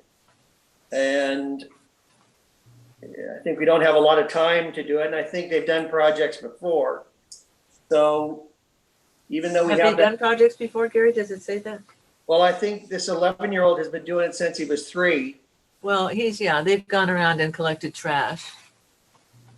And now they want to create a program, which I think is a wonderful idea. So I think I'm going to give them the benefit of the doubt. So I'd say, although we have concerns about the specificity, my motion would be that although we have concerns, although the commission or the committee has concerns about exact specificity of the memo, Or the lack of specificity. Can we include the items that were concerned, the lack of specificity in the school, such as schools and and what, staff? such as schools or the program itself, the Coastal Advisory Committee still recommends to the city manager their approval of one environmental sustainability grant appropriating funds to the organization as stated in the memo. I'm good with that. I'm good with that. Cynthia, can you kind of read it back? Oh my. No, I was gonna listen to the. Okay. That is Oh, no. Okay. Okay, it was just the beginning started with, however, we have concerns about the specificity, of the proposal such as school, site, and children, and students. However, the Coastal Advisory Committee recommends to the city manager the approval of one environmental sustainability grant appropriating funds to the organization as stated in the memo. And we had a second. And I'm in favor. Well, we didn't have a second with that adapted language. Doreen, do you want to second that? Well, before Yeah. that, do we want to include the word staff in there? Or support staff or whatever? That's fine. Committee has concerns on specificity of schools and program specificity. The lack of specificity. Specificity. The lack of regarding the school. Gary, go ahead. And And then, however, the Coastal Advisory Committee recommends to the city manager the approval of one environmental sustainability grant appropriating funds to the organization as stated in the memo. But what I meant, go on with after we said schools, staff, you had delivery or outreach, a program or something like that. You said something like that, classroom size or students. I think we've already told him we kind of have concerns. If he has concerns, he can look farther into it. Well, no, but we were concerned about the classes aren't identified yet, neither is the school. Well, I mentioned that. School. But class. Cynthia didn't have that in her readout. yeah, committee has concerns on lack of specificity of schools and program specificity. However, CAC recommends to the city manager the approval of one environmental sustainability. Well, it was school, staff, and program delivery. Was that what you said? Program delivery? Right. Was that right? That's good. Okay, and program delivery, Cynthia. Okay. What was that Read that again? back. Sorry. Yeah. Committee has concerns on lack of specificity of schools. You guys go now. I'm not sure what you want. Schools? Staffing Go ahead. and What outreach. about the staffing? I thought it was delivery of program or something. What was that I just said? Delivery outreach or something like that?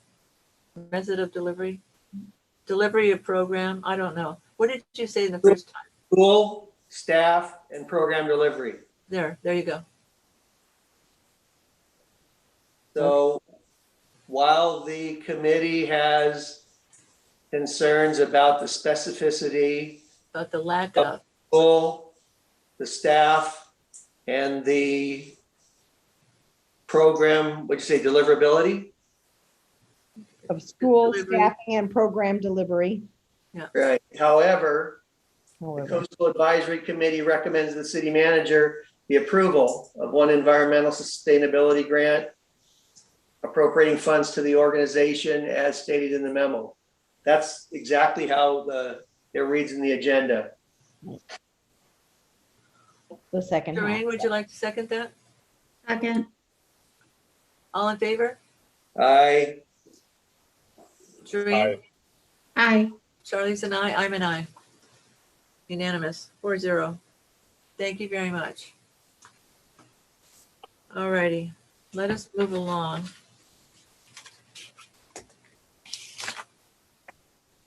To reports. Let me see where we are.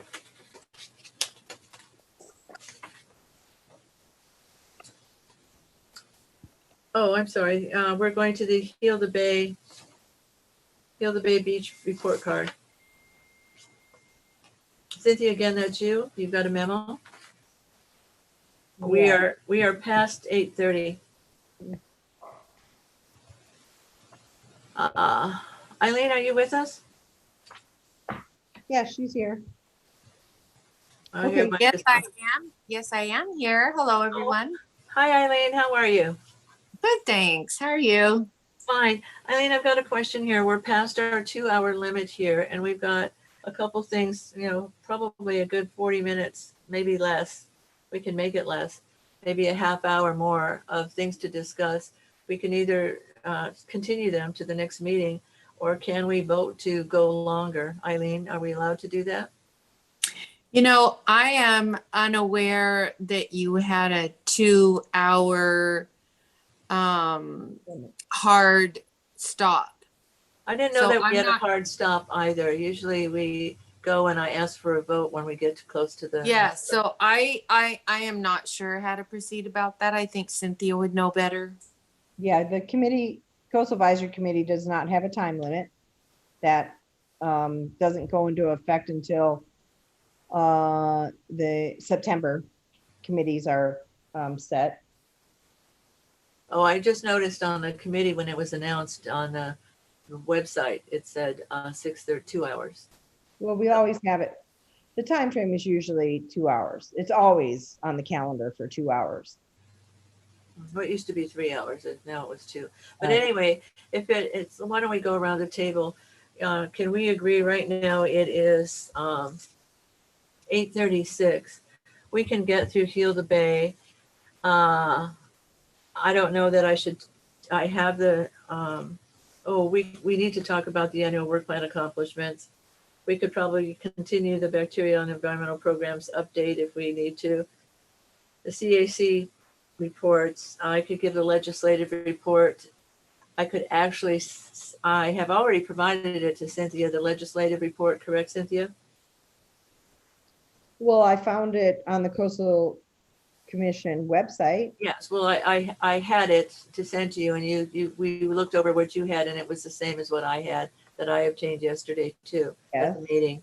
So we could send the legislative report from the Coastal Commission out to you in advance. And I could answer, you could send Cynthia any questions you might have, but there are some key pieces of legislation that the Coastal Commission is tracking.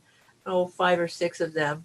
I could point those out to Cynthia. I could email her something early next week and she could alert you to those if you like. That way we'd have some advance. We would take that time that I would use tonight, which would be about 20 to 25 minutes discussing it tonight. So should we continue till 9 o'clock and see where we are and then vote again? My opinion, I think Hilda Bay is fast because most of us either reading the paper or other reports that we've read already know the story of Hilda Bay and what the report card has said. In terms of the work plan subcommittee, that could be very fast, just appoint 2 people. The rest is just receive and file. So I think we should be able to get it done fast. Well, let's go start. I think we should still keep Hilda Bay in case somebody has any questions or comments. Let's just go in and dig in and should I stop at 9 and check with you? Let's finish What are with your thoughts? Or should we just go to the end? Charlie, do you have an idea, thought on that?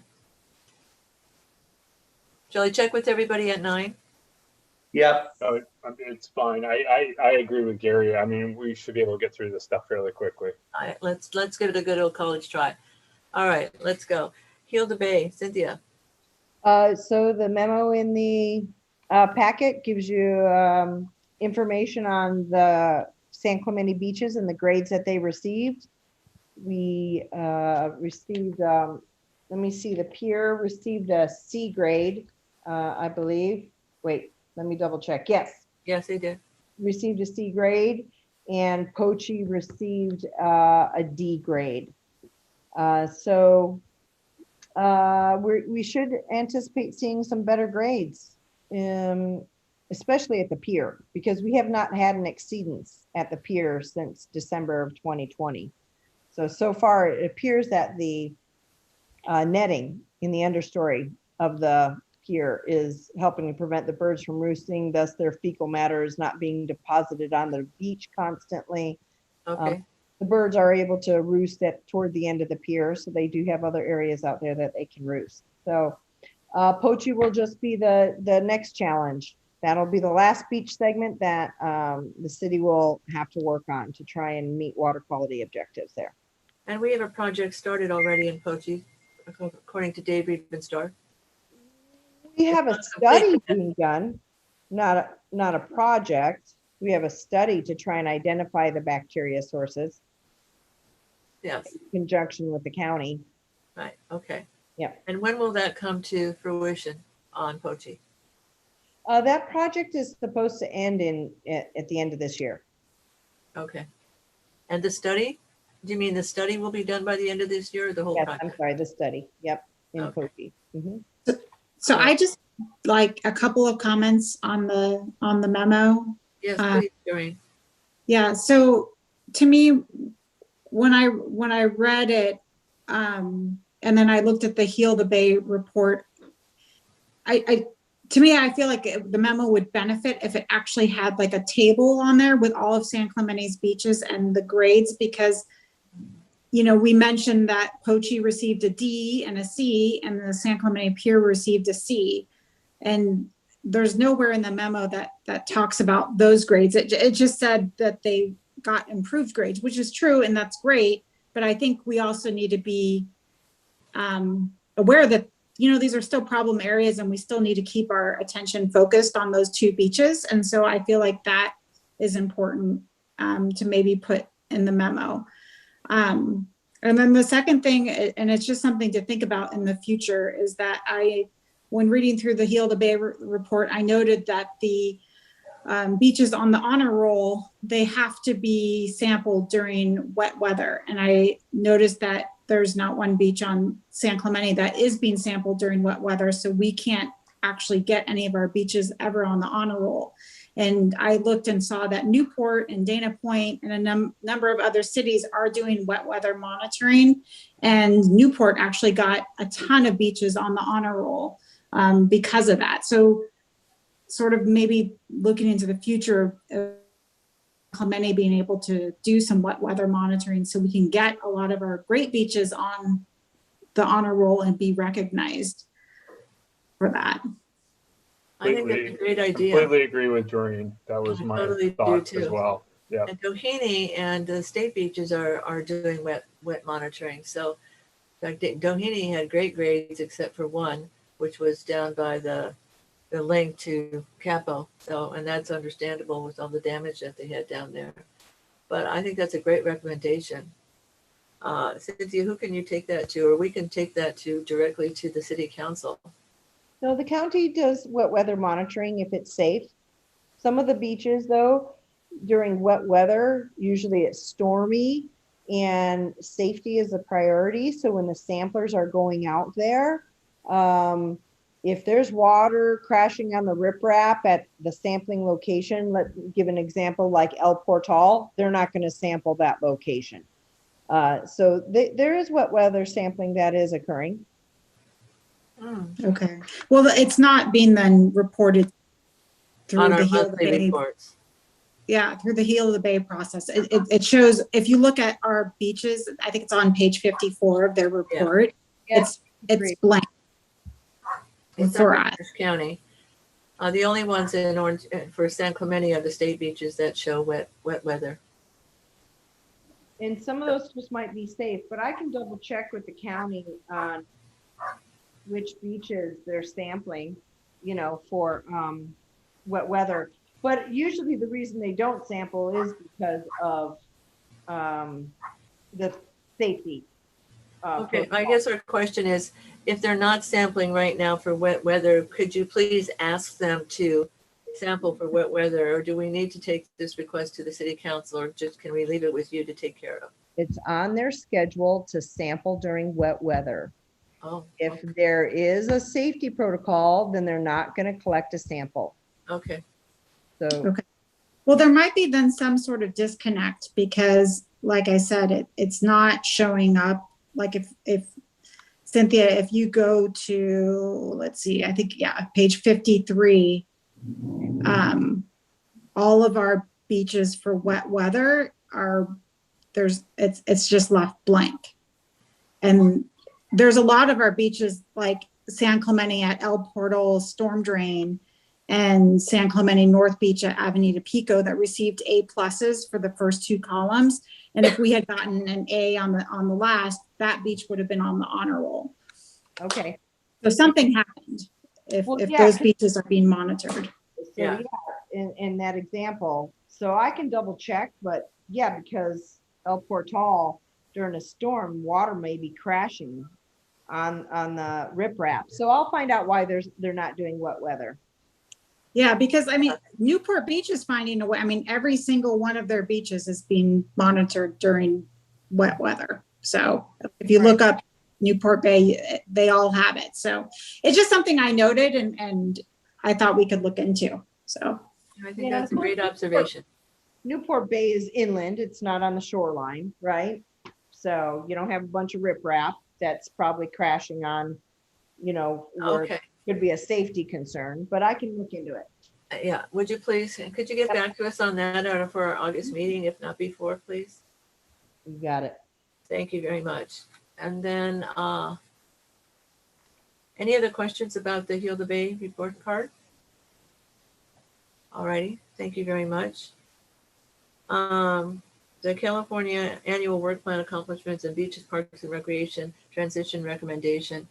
Well, I think the most important thing for us to do with the time that we have left, albeit very short, is to focus on what we can do, which is acknowledging our accomplishments and making them known to the city council of what was done and what still needs to be done, and to establish some transitional recommendations in light of those to BPNR, which is restructured to allow for 2 environmental seats, one with some specialty for water quality and one with some specialty for environmental stewardship.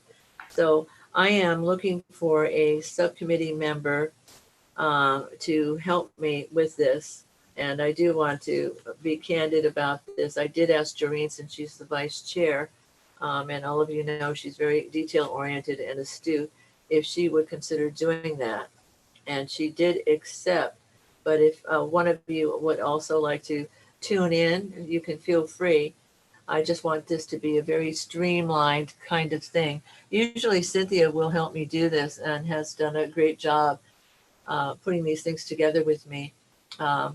Cynthia, would you mind sending those same copies of the programs for my speeches from the 2017 to 18, and it was at 19 to 20 or 18 to 19 that you sent to me as examples to Jareen off the bat of how these should be constructed? Okay. Yeah, I'll send you the CAC accomplishments summaries. Yes. Although, you know, the last year it might just focus on the work plan, which Yes, was, it does. yeah, but there's other things, you know, well, the bacteria reports, that type of thing, but the work plan could be the guide. Yes, and if you could send her that update too. If anybody, and Charlie, I'm going to come to you on this because your input for recommendations to BPNR from us, I think you've been a great asset to our committee, and I'm sure my colleagues would agree. Your input on what you think we could send to BPNR, what would be valuable for BPNR to know or to do, or to, one of the recommendations, for example, that Mayor Ward had was that we were getting presentations that BPNR weren't receiving. And yet she said BPNR is involved with sand replenishment and bottle refill stations. Well, I know that bottle refill stations have been done that BPNR has requested, or they've been put in by maintenance in parks as part of the general park plan. But I didn't know that they were doing sand nourishment or anything like that. That's brand new news to me. I don't know that that's, I don't know. But at any rate, if you think of things, I'd love to have you join us for, you know, maybe an hour during our meeting, and or even share, you can share some right now, but if you want to put some thought into it, you could write some things down to send to Jareen and I, and also join us for a short time in the meeting while we do that aspect. And Gary, I invite you to do the same. If you've got things that you'd like to include, I thought that Jareen and I would make the first run at it. We'd send it out to everybody, and if anybody has any comments, to feel free to send it back to us, and we would either build them in or take out what you don't like, or reword, sanitize, whatever needs to be done. But particularly, I was talking to Charlie about the BPNR stuff. So would you be willing to take a think on that, Charlie, and get back to us? Yeah, for sure. And again, don't hesitate to invite me to where you think it'd be helpful. Oh, that would be great. Yeah, okay.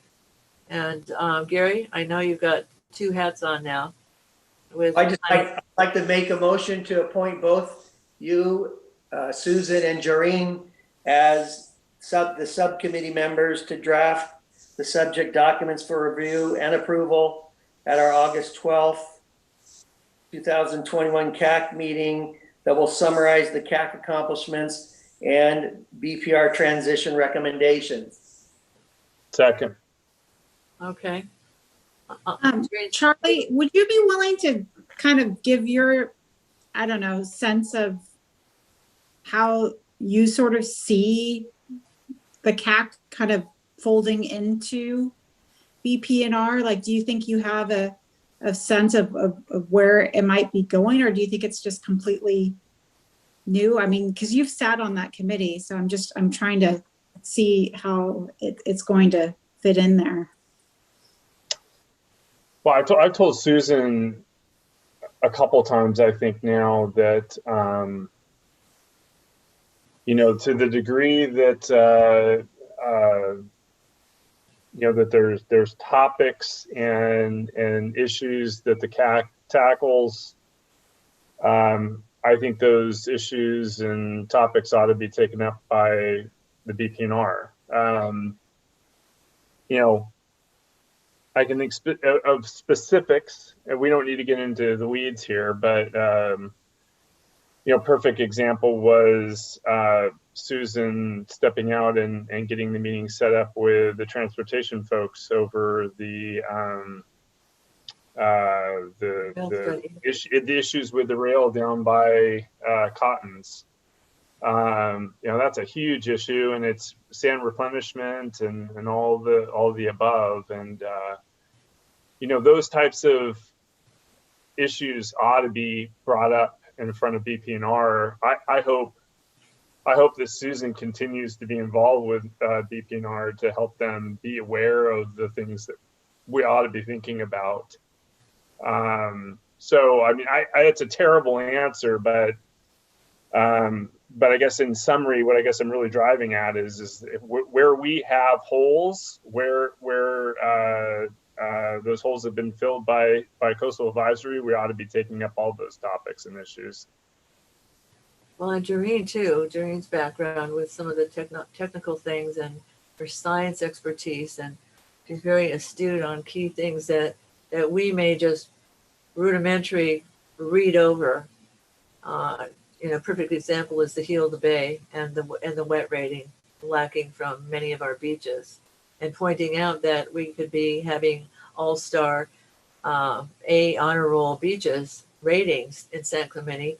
And not only would that just be the rating, it would be positive publicity. I mean, the Chamber of Commerce would jump on that. The businessmen would jump on that. The city would jump on that.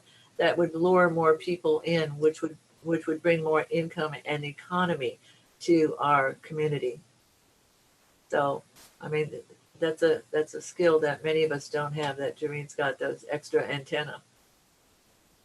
Yeah, have you heard? Thanks, Charlie, I appreciate that very much. Administratively, are you also going to show up now at BPNR once the transition happens? Who are you addressing? Cynthia. Oh, Does she know, will your presence be at the BPNR? yes, when there's agenda items that are specific to water quality and. Right, okay. Yep. I don't know that I'll be at every meeting. It'll just depend on the agenda. Right. And I need to meet with Samantha, the BPR manager, just to see, we do have standing items on here on the agendas, the bacteria reports, that type of thing. Are we going to continue to have those on there? That type of thing. So yeah, I'm planning on being at those meetings. Yep. But there is a motion and a second on the table. Right. Yeah. All in favor? Doreen? Oh, I'm sorry. Charlie, did you have a question, or are you voting now? I was just voting aye. Okay, aye, thank you. Gary? Aye. Doreen? Aye. And me, I'm an aye as well. Thank you very much. That passes unanimously. And I'd like to add the caveat here that Charlie has offered himself to come to, we could be tap his shoulder to join us when we get to those or those beaches ideas. And we might want to do that from the get-go. You and I might want to, when you get the materials, why don't we can do this two ways. I can get you the materials, you and I can talk and decide whether Charlie needs all those materials or just some of the basics. Right. So I don't want to overwhelm you with too much paperwork, Charlie. I mean, we already have, I think, a lot of what, BPNR is need. I mean, we have our annual work plan, and then we have that huge document that we did where it's sort of every issue under the sun that we could tackle and that they could take a look at.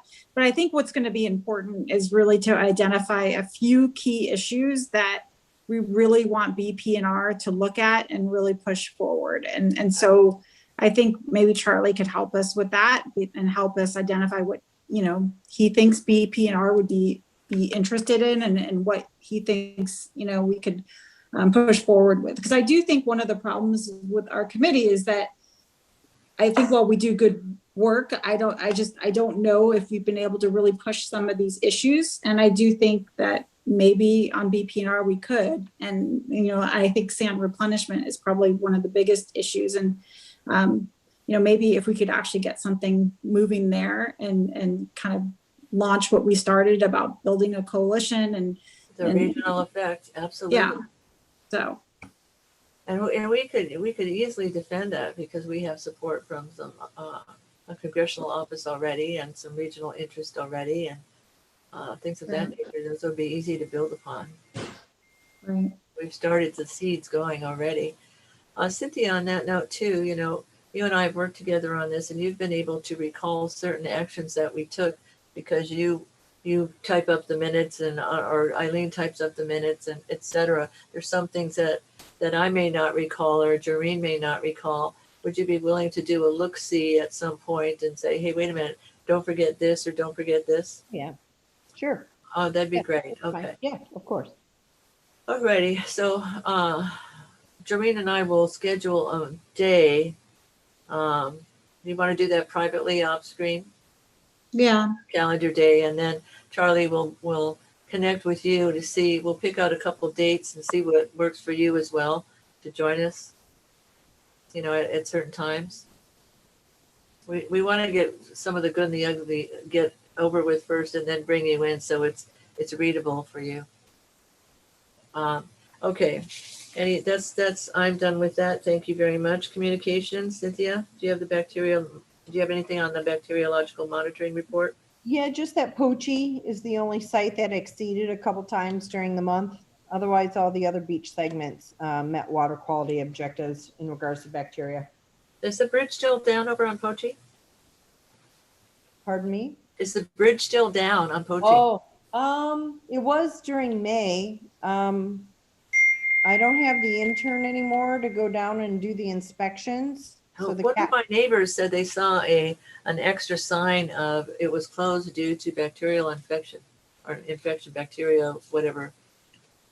They didn't remember the exact language because they happened to be driving at the time, but it caught his attention. I'm sorry. There's always a sign there. No, it was an At addition, any in creek addition to outlet. that sign.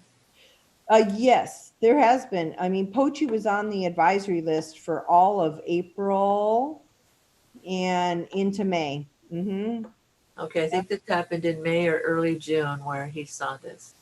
Okay, yeah, where you saw the signs. Yeah. Yeah, I was wondering if you were asking about the catwalk, because the catwalk has been damaged and people haven't been able to go down to Pochi Beach. Well, originally I was talking about the catwalk, but then I went across and changed the subject to the sign there.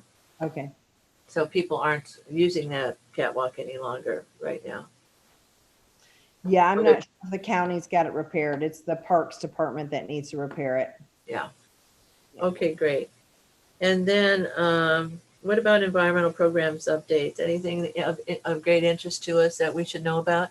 And a lot of those programs we're very interested in, and BPNR probably would be also. Yeah, there's not a whole lot of, besides some of our usual meetings. We have been doing the Wish Cycling Wednesday social media campaign. So if What you is have that? Wish Cycling Wednesday, I've never heard of that. if You you explain. have Facebook or Instagram, IT is posting information on items that you wish were recyclable, but maybe they're not. And so, yeah. Oh, that's interesting. Solid waste and recycling program. We've been doing that since January. I thought I've mentioned that a few times before. So at a few meetings. So yeah, check the city Facebook page. Although without our intern, I didn't get them posted the last 2 Wednesdays. So, Okay. yep. Alrighty, let's go on to report CAC members. We need a motion. to I'm receive and sorry, file. go ahead, Gary. We need a motion to receive and file. No. A and B. A Okay, and B, do you need a motion to receive and file, Cynthia? No. No, No. we don't usually. fine. Let's move on to 9, the UCI conference, which I've told you about since before May. I just wanted to be sure. I told you I would follow up and get the information so you could view them yourselves at any time. And I did manage to contact the executive director, who's the vice president of their board of directors of Coastal Quest, Tegan. And she provided this direct email that I provided to Cynthia. And I think this was already sent out to you at my request with her letter. So you can watch that anytime. They're in 1-hour segments, and it includes a Q&A. So I encourage you when you have the time. Some of it is extremely interesting. They've got experts from around the field, as well as local folks, local meetings statewide, talking about various aspects of plastics and the ramifications that it has, and where do we go from here. So just wanted to be sure that you knew that this is the proper website to go to get those. And there is no time limit on expiration, so they say. Probably till the next one comes along, but at least this is available to you. The next item is, of course, a repeat. I wanted to echo the deadline for the amateur photography contest is July 17th. So if you know people who would be interested in sending in photography to the coast of the coast or the coastline or anything of that nature, that's your timeline. And they have on their folder, on their flyer that they had, the one that you got in your packets before, it just says mycoastalphoto.com. Cynthia's got the https:// in there. So you could probably access it either way. I'm sure both are accurate. I know for sure the one on the brochure on the one-page flyer that I had passed out to you before is. And the next thing, the coastal issues and legislative update. I'm going to try to quickly go through this. And just looking at the time right now, it's 9:03. Let me make room for some papers here. I participated and listened to the California Coastal Commission meetings both yesterday and today, and they were very informative. I'm going to just go down to, let me show you. Let's see. Hold on just a second. Cynthia, do you have your report handy? The legislative report? Yes. Yes. Could you just hold it up? I'd like you to show them right now it's 25 pages back to back, and it gives you a very brief synopsis of what the legislation is. It's numbered, and then it tells you the status, and then it tells you whether they support or oppose. And I have to say, of the 25 pages, the California Coastal Commission, they're watching most of these bills. Only about 5 or 6 of them they've made decisions on. And most of these bills now are in their regular second and third readings with their committees and back to after recess. I think is the end of the 18th is the end of summer recess of August. At any rate, there's a couple bills that are of important that I'd like to talk to you about. And one is the Coastal Act Amendment. It's SB1. Now, please note that Cynthia has the link to the legislative report. So that's all you have to do if you want one is just contact her, email her, and she will send you the link. And you can open it up. And Cynthia, would you mind holding yours up again? You want the cover? Yes. Just Well, actually, the link in the agenda packet takes you to the California Coastal Commission webpage.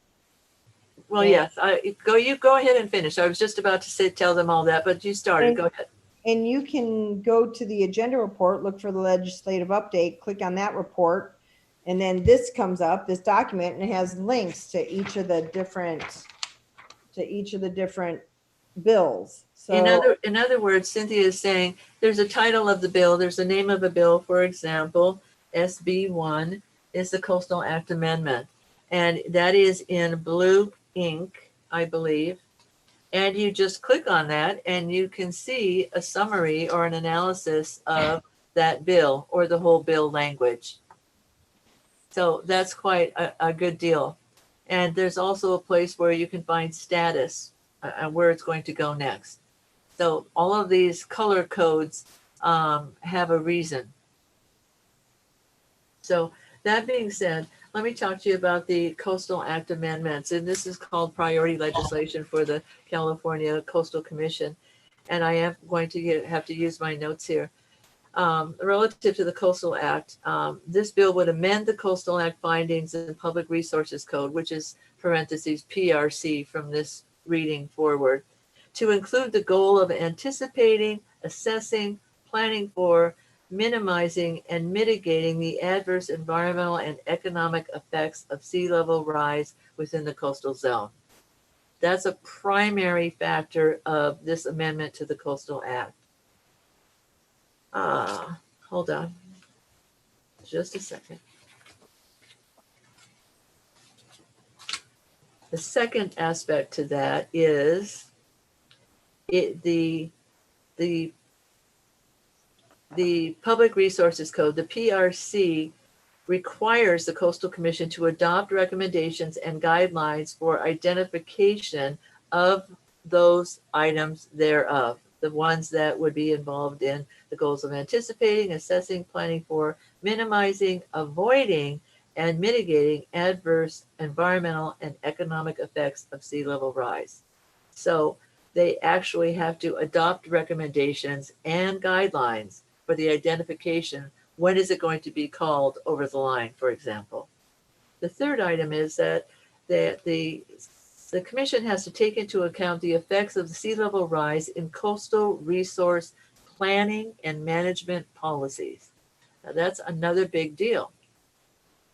And it requires state and regional agencies to identify, assess, and to the extent feasible and consistent with their statutory authorities, avoid, minimize, and mitigate the impacts of sea level rise. Now, this language has been amended to include the word avoid, because they are trying to get people to not even consider messing with anything that would induce sea level rise, which includes devices of man-made cement or things of that nature, walls or blocking walls and things of that nature. So, and in addition to that, it also establishes a California Sea Level Rise State and Regional Support Collaborative. And it allocates $2 million per year to the Environmental Justice Small Grant Program within the EPA, 500,000 of which would be dedicated as grants to organizations working to mitigate the effects of sea level rise in disadvantaged communities impacted by sea level rise. Now, I want to tell you what the collaborative responsibilities of the purpose of the collaborative is, because that's very important. It's creating a sea level rise state and regional collaborative. That's section 5 of the bill, consisting of 3 voting members: the EPA chair, that's the Environmental Protection Agency. Doreen knows a little bit more about that than I do. The CN, the Natural Resources Group chair, and a public member appointed by the governor, and 2 non-voting members appointed by the legislature. The purpose of the collaborative is to provide state and regional information to the public and support to local, regional, and other state agencies in the identification, assessment, and where feasible, the mitigation of sea level rise. So that's a big game. They are giving money. They are creating a collaborative to give information and support to local, meaning cities, counties, regional, and other state agencies. This is wonderful news. The collaborative would be authorized to spend up to $100 million annually from bond funds and other sources to provide grants to local governments to update their local and regional land use plans to take into account sea level rise and for directly related investments to implement those plans. All of those really important things are in SB 1. Right now, it is sitting in Assembly Appropriations where it should be. I'm not sure how long it'll sit there, maybe till the recess is over. And the position of the California Coastal Position is support. So that is a major piece of legislation that they are supporting. And I wanted you to know that. And the next one that I'm going to tell you about, bear with me here. I have 38 pages from the last session of listening and gathering information from them. So the next bill I'm going to talk about is SB 83. And it would create a revolving low interest loan program for local governments to purchase properties found to be vulnerable to sea level rise and to repay those loans through proceeds accrued through rental use of the properties. So in essence, the purpose is to move forward towards the sea level rise, from the sea level rise adaptation planning phase to actual implementation by creating a pathway for vulnerable properties to be gradually purchased by public entities as part of a managed retreat strategy. Wow. The Coastal Act currently states that shoreline protective devices shall be permitted when required either to serve coastal dependent uses or to protect existing structures or public beaches in danger from erosion. The devices must be designed to eliminate or mitigate adverse impacts on local shoreline sand supply. As with all CDPs, the Commission may also impose conditions to address compliance with other Coastal Act requirements, including but not limited to impacts on the habitat, public access, and recreational opportunities.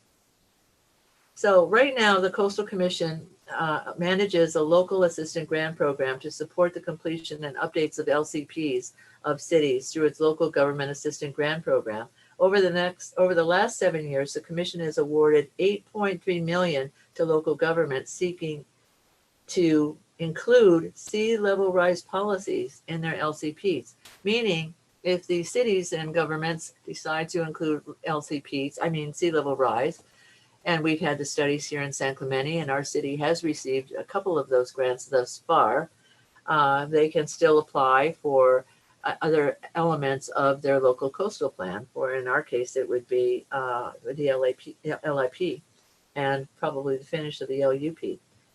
At any rate, usually and nationally, the Federal Emergency Management Agency, FEMA, is the largest underwriter for flood risk property buyouts. For public buyouts of vulnerable properties in flood-prone areas is going to be another resource for private parties. So anyway, that is a bill that they support. They think it will help in reducing sea level rise and better preparing regional, local, statewide cities who have coastlines that may flood and even inlands that may flood. So to get assistance in loans that will help them. There's one more bill that I'd like to tell you about, and that is a support, by the way, for the California Coastal Commission. Another bill, SB 433, would amend Public Resources Code to authorize the Coastal Commission to impose administrative civil penalties for all types of Coastal Act violations. Currently, the Commission has the discretion to do that by administration penalties only for public access violations. So this is a yes vote for the Coastal Commission. And the purpose of the bill is to improve the effectiveness of coastal enforcement programs and implement cost-saving efficiencies. There's many pages that tell you how they're going to do that. I'm going to give you a very quick summary. Let me switch the page here. And in the pages that I'm switching, should you like further information and details, they do give you the history, they do give you the program background, etc. So you would find that very interesting if you need some of those holes filled.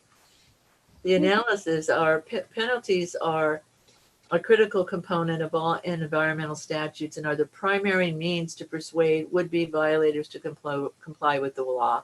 And that's the same kind of aspect that why we have policing and why there's laws in America. If you violate the law, you get punished one way or the other. You either pay for it or you serve time or there's a penalty.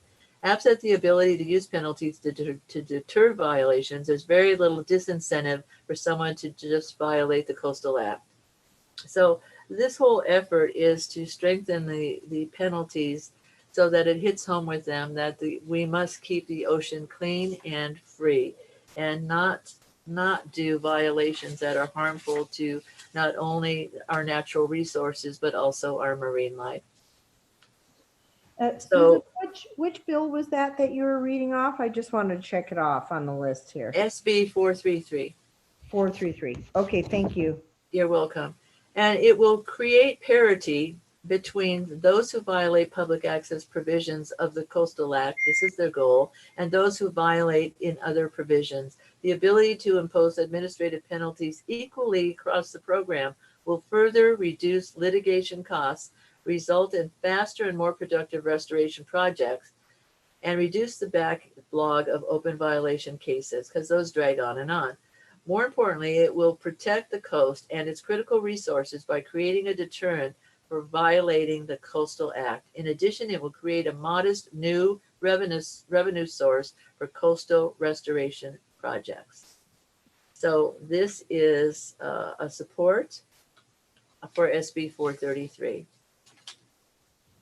There's some other bills that I would like to refer you to as SB 500. It's something that may be more of interest more to Gary in his position as a planning commissioner now, because it talks about housing and affordable housing and in coastal zones and the parity of having housing for less unfortunate and low income housing as well as more expensive housing. It also involves fire hazards, and it's a very lengthy bill, and I encourage you to read it.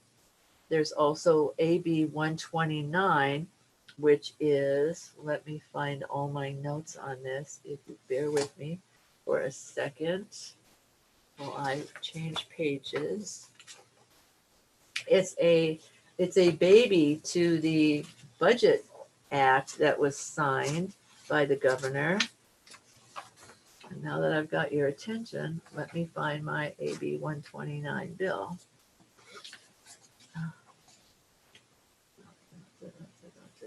I'm going to give you the shorthand on this one. Again, it's a fairly lengthy bill, but I would encourage you to read it. And if you have any questions, you can feel free to call me. And if you don't have time, I can send you, a short version of some of these. So this is called the Junior Budget Act. And it's been such a wonderful win for the California Coastal Commission and the legislature, because using the windfall from the pandemic year that the federal government passed out stimulus money to states, et cetera, to do with what they wanted, what they needed for their states. In this case, it's providing money, $100 billion total. And that the California Coastal Commission ignored initially, thinking, okay, well, this is just a lure to get involved in some kind of program. But it really is this California Coastal Commission will be receiving $30 million for sea level rise education and programs and projects. $10 million are coming to support the whale tail fundraising options that they do and the license plates. And this money will be consumed and take over 5 years to spend, and they hope. And there's also $1 million that are brought in for state operational funding, up to 10 million. So that is a great boost of income into all kinds of programs that needed funding. That it's right now close. It's sitting in the governor's office waiting to be signed, and so it's enrolled, meaning it's passed all the legislative houses, and it's waiting for governor to sign. So that's really good news. I also wanted to share with you, after this legislation, the executive director's assistant came on, and he stays a stand-in, but he's also the high level staff at the Coastal Advisory Committee, and mentioned that YouTube, I think I mentioned to you, has a copy of the executive director report, but also has announced, and which Cynthia I think told us already, that Coastal Cleanup Day is going to be effective this year on September 18th. And so that will start from 9 to noon. And the better news to that, well, that's good news, but the better news is that they are going to incorporate, again, the neighborhood cleanup model, the adaptive model, through the month of September for inland cleaning and neighborhood cleaning. So you will get credit for those as well. So Cynthia, that's a great thing to pass on to you. And Charlie, again, and Doreen, that would be another great thing that we can pass on to BPNR for cleanups. You could do it in your neighborhood. Wouldn't that be fun to have neighborhood contests, or get some businesses to look, volunteer some prizes or dinners, or just even the fun of neighborhoods competing might be enjoyable enough, or just all kinds of options there. So he was quite delighted with that when he shared that news. And I guess that's about it so far on this knowledge. A lot of these bills are going on, and by the end of August, we'll know more. And of course, early September, we'll know more even then. So that is what's happening with the legislative element here. Let me get back to my agenda page. Are there any questions from what I've informed you of thus far? I know I gave it out in a narrative, and it wasn't just totally user friendly, but when you read it yourself and you have time to read yourself, you will be able to have a better comprehensive overview of each of these bills. But the ones that I mentioned to you are positive and are going someplace. They're not just sitting on the shelf. Well, actually, one's sitting on a desk, but that doesn't count. We hope that's for a good reason. Anyway, let me get back to my agenda after this. I'm not sure where I put that actually. What do I have? Cynthia, what do I have on the agenda after this, please? Sorry, it's the city staff reports. There you go. Could you do that, please? Sure. Clean Ocean fee renewal update.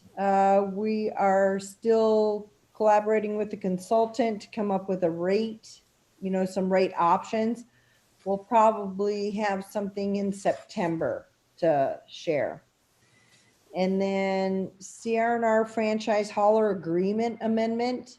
So Senate Bill 1383, which is a climate change bill, is specific to organics diversion to prevent organics like green waste and food waste from going to the landfill where methane gas is created. So this bill is requiring over time that generators of the organic material must set up programs to divert that material from going to the landfill. So we are right now in negotiations with CR&R on those requirements of that bill and what those rates would be. There's some new programs that would start on January 1st, 2022. So we are right now negotiating with CR&R on those rates. The peer. I'm sorry. Are you negotiating on that date, or is that date a hard date? No, we're negotiating right now. But the legislation, there's some new triggers in that legislation that begin on January 1st, 2022. Okay. Like education outreach and generators that generate the repurposing of food. So let's say that there's restaurants or food establishments that have food that's still good to eat. It has to be tracked. You have to get that food to like a soup kitchen or assistance program where that food can then be made into meals to be given to people that may need it. And all that has to be tracked and data reported to CalRecycle. So that's actually one of the major triggers for the January 1st date. Also by January 1st, all residents should have organics options available to them. But we've already had that established since 2016, where you guys got a lead on that one. That was very good work. Right. Can I back you up a second for the Clean Ocean fee renewal? I'm sorry, I was rummaging in my papers when you said they're working on the fee assessment, the fee stuff now. They've been working on that for many months. When did you say that they'll have a suggested fee? Probably in a couple months. The problem that we had with the information that the city had was that some of the parcels weren't assigned a rate category. And so we received a different land use parcel data set from a private firm. And that was better than the information we were getting from the county. Oh, Now we just received that, and there's only about, before there was about 2,500 parcels that weren't assigned an appropriate category, and it would have taken a lot of work to get those categories assigned and confirmed. So now this new parcel data set has only about 500 parcels that need to be looked at and detailed. So that's what we're looking at. We need to assign a rate category to these parcels, so then the consultant can take our budget and all the costs, what we're proposing for the program, and then assign the fees to each of those parcels. You know, and not assign, but recommend a rate. You know, like how much will the residential be? How much will the industrial commercial be? well, unfortunately, this body won't be able to review that rate for you as was originally intended. That's right. Um, Unfortunately, delays. You may want to pull some of the people though that sit on this committee as you choose, or if you feel like it, or find another group that will give you some oversight on that. You've got a lot of contacts with other cities, don't you? I have contacts with other cities, yes. Well, I mean, and some of them have clean ocean fees. So No. the There's one only of your 25, contacts. there's only 25 cities in the state that have a clean ocean, stormwater fee. But we're talking about clean ocean. Well, clean ocean is stormwater. Well, oh, I know. Okay, I see what you're saying. Okay. Right. So which is the closest in Orange County that has a clean ocean fee? There's none in Orange County. Okay, so we're the only one. Well, I'm only mentioning it when you talk about rates, etc. You may want to compare with some contacts you have in other cities who have clean ocean fees to see what they're doing and how successful that is. Just a Yeah. suggestion. Oh, we've already done that and researched that. Of course, some of those cities, they have different elements to their clean ocean or to their stormwater fee. Sure. So, If they're it's not like geographic. comparing apples to apples. You know, one city may have these programs, the other city might have these programs. So but the consultant has provided us feedback on that, how Okay. different program elements. So when do you look to see the educational component of that? As soon as we get the rates, proposed rates, and get city council to approve those rates. You're not still looking for a December, January vote, are you? It'll be up to city council. I think it's gonna be that late, yes. Well, it should probably be advanced to the spring. Isn't that what we discussed as a body, as coastal advisory committee? We suggested the spring. Yeah. It'll be up to city council. Well, I know that you have a voice in that. So what is your recommendation? Do you want to share that right now? My personal recommendation would be January for the ballots to get sent out, or for the majority protest to get sent out. And how long do they have to vote? Well, the majority protest, you have to have 45 days. And then if you don't get a majority protest at the public hearing, then you can send the ballots out, and they have 45 days to return those. So that'd be 3 months. Yes, I gathered that. I would suggest you stretch that to starting in February or March so that you get closer to summertime when the ocean goers, the ocean frequenters, the visitors, the tourists, etc.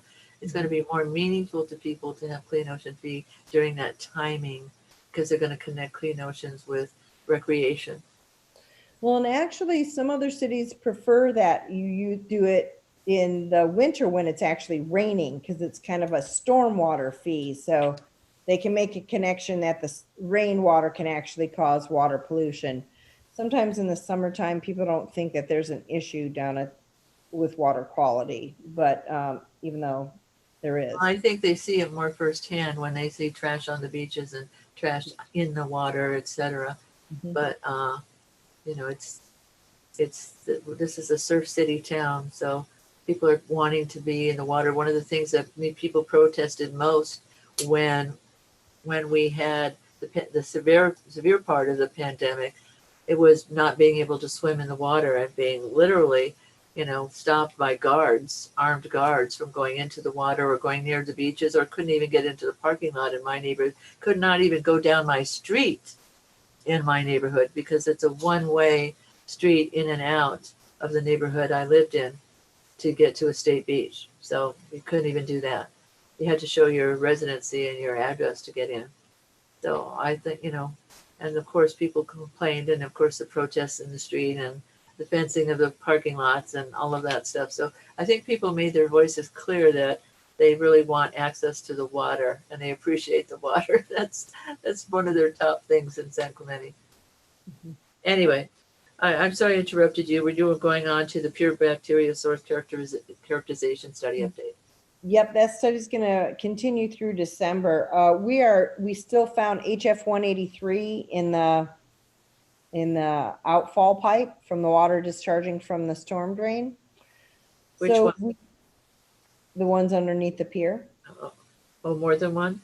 There's 2 storm drain outfall pipes underneath the pier. And both of them? Yes. Okay. And so we are right now in the throes. We just finished up re-video recording the sewer lines and the storm drain lines to double check that there's no cross connections and that the sewer lines look like they're in good working order.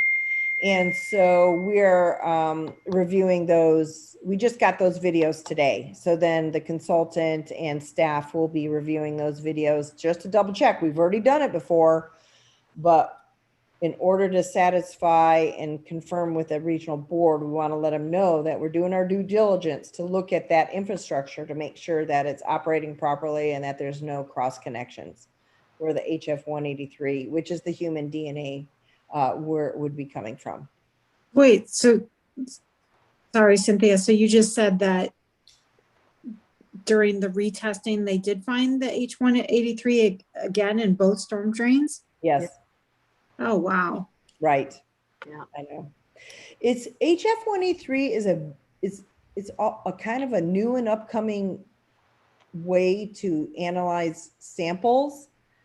And it is not easy to track down where those sources could come from. I mean, we really don't have, it's not a big watershed. It really, HF 183 comes from human fecal matter. So it's challenging.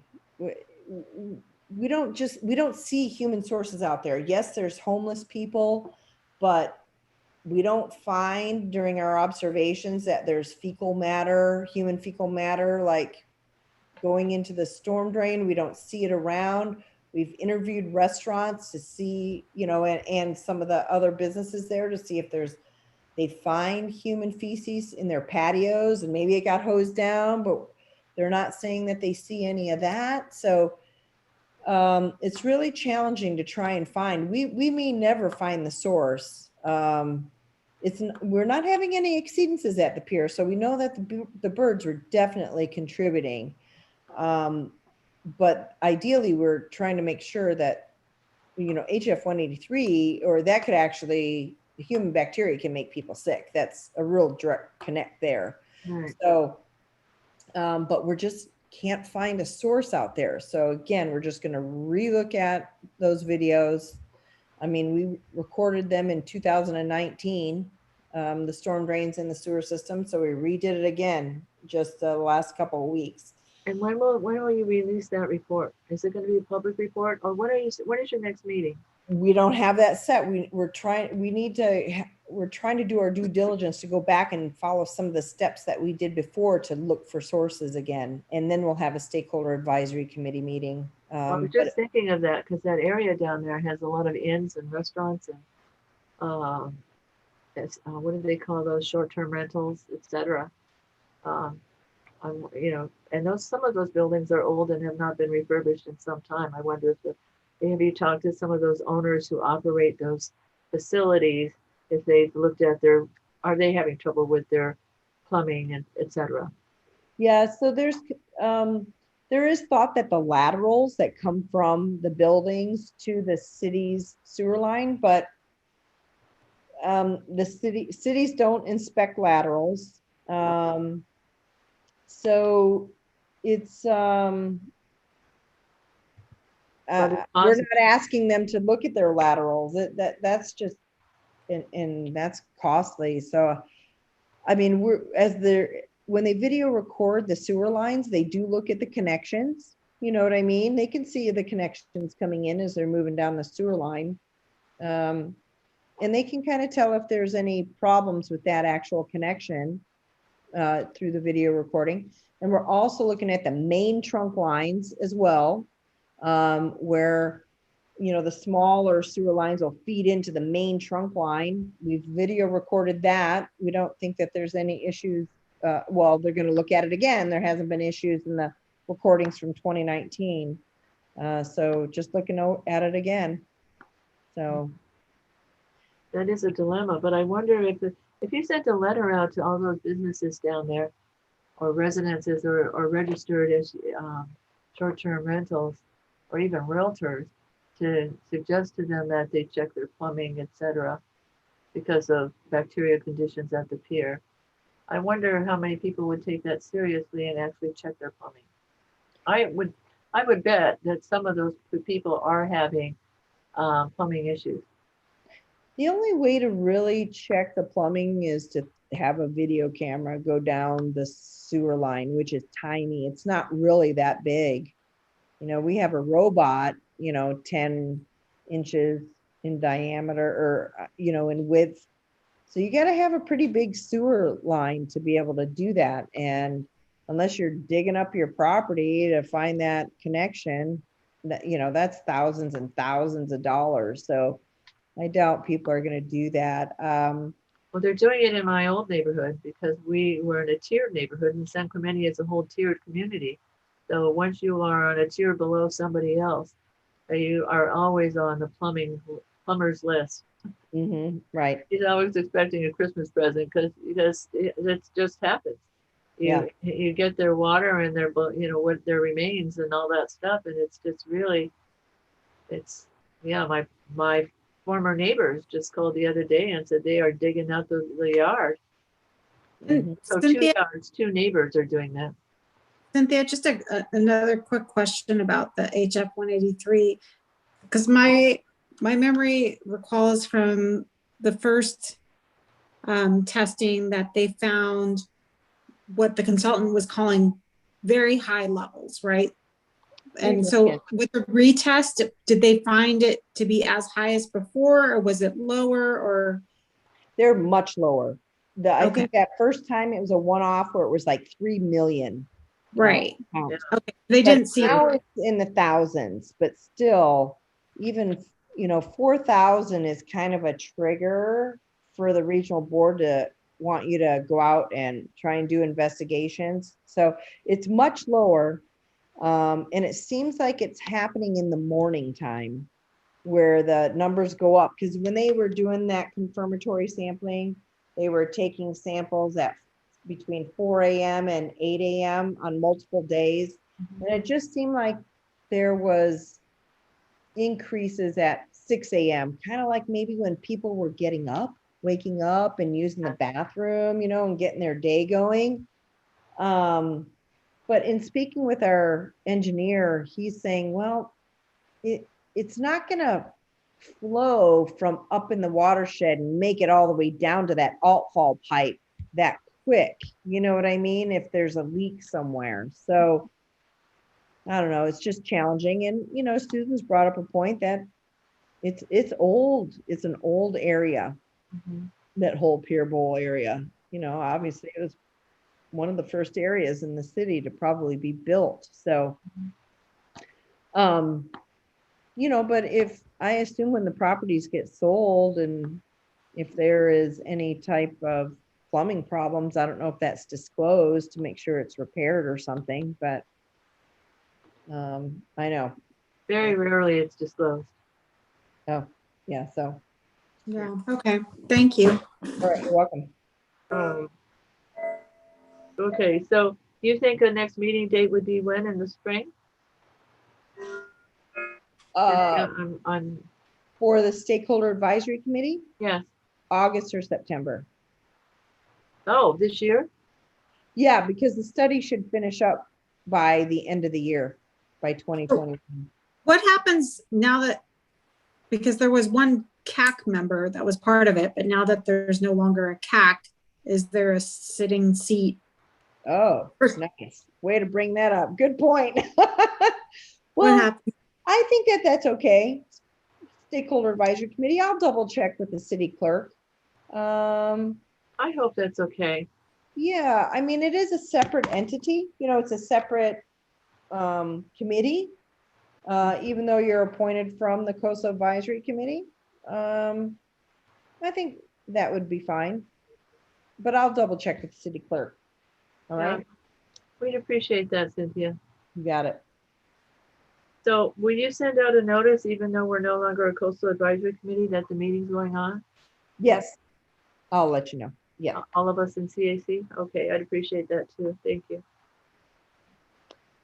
And then the next item on here is September 18th is California Coastal Cleanup Day. So we just got a notice actually today from Coastkeeper asking if we wanted to have a site and of how many people we expected. So I just sent in the same numbers as we have before, that we usually get about 200 people at the beach, and that we would definitely have the pier site. Now, I don't know about any other beach locations in the city, but Well, I'd like to do T Street again. okay, do you want me to forward that email to you from Yeah, there's always a new woman. It's a new woman, Suzanne, okay. with Coastkeeper. Oh, it's Coastkeeper? Okay. Yes, I knew they got a new person. What about some of the other beaches? Who did we have last year? How many sites did we have last year? Well, I mean, no, the year before. a couple years ago, it would have been the pier, T Street, and then Calafia. The state does the Okay, site. Mhm. I'm sure Calafia will do those. Now, can I still do Calafia even though I'm no longer a CAC person? I'm sorry? Can I still do T Street if I'm no longer a a Coastal Advisory Committee person? Anybody can be a beach captain, a site Oh, captain. okay, all right. Mhm. That's Yep. good. So I can still get the equipment, et cetera, from you or Coastkeeper. Yeah. So I'll forward the email to you, Susan, that I received from Coastkeeper today, and then you can connect with Suzanne directly and Okay. let her And I know. will be looking for some volunteers. So if you've got people who know what they're doing and have experience in that, please let me know. Cynthia, I'm talking to you. Oh, I'm sorry. What was that? I said I will be looking for some volunteers, some strong volunteers to help with carry things down and put things up, et cetera. So if you've got volunteers, Oh, high school students, et cetera, or seasoned people who've done this before, let me know. okay. I will. Maybe some of Bill's people who helped him with Watershed Task Force would want to get their feet wet again. Okay. And any of you also, if you'd like to assist down at T Street and just take an hour or 45 minutes or something, do a short shift, let me know. I'd appreciate that. And that's all I have to say about that. Any questions about anything that's been uncovered, discussed? Okay. Potential future items for August.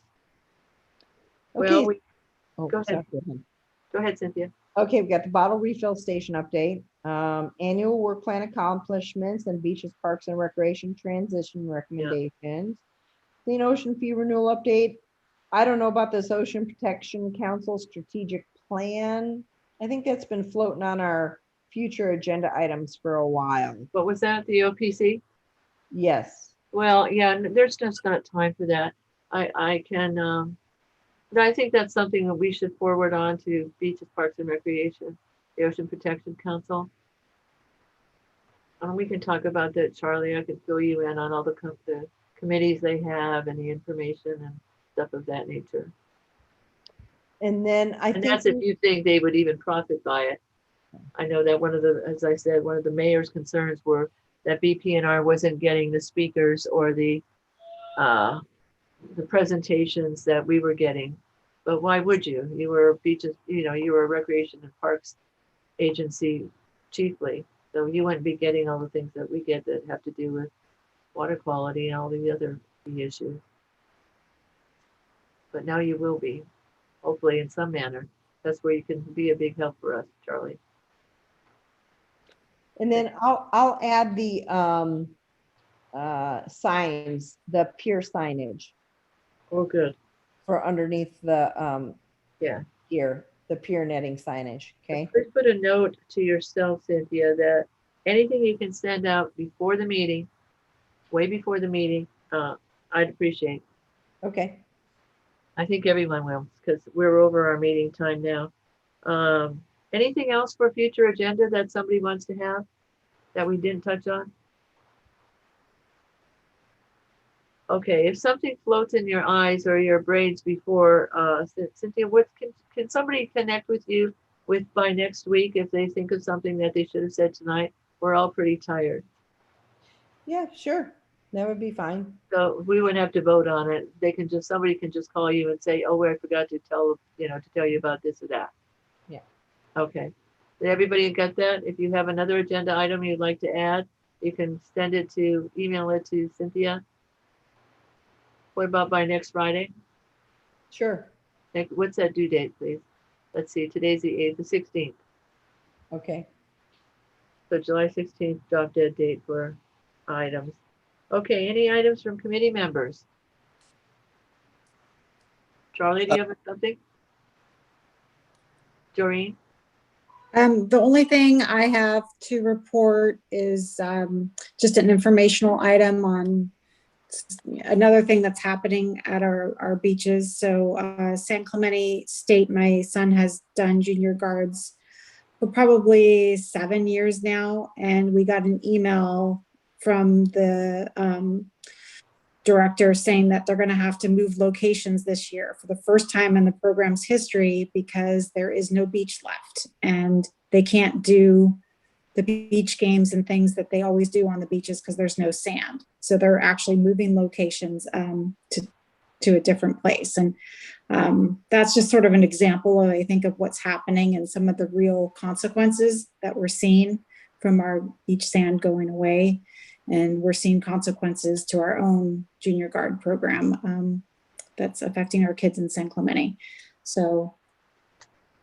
And to be real specific about that area, we're talking, my kids were in state lifeguards as well. And so they were talking about below the cliffs there to the left of Calafia, far left to the Calafia, even more left than the historical cottages if you've ever camped at the state park grounds. So that when you're losing that beach, they're coming then over towards Calafia to have their classes. So think about that. We're getting closed in from the north side and the south side. And I know there's problems with flooding at Sano as well, and erosion. Yeah. And so that's also something I'd like to see, really beaches, parks, and recs take on. And then, even really pursuing a partnership with state parks, because I think they're, very concerned about what's happening to their program and their beaches. So. I think that's an excellent idea. We must do that.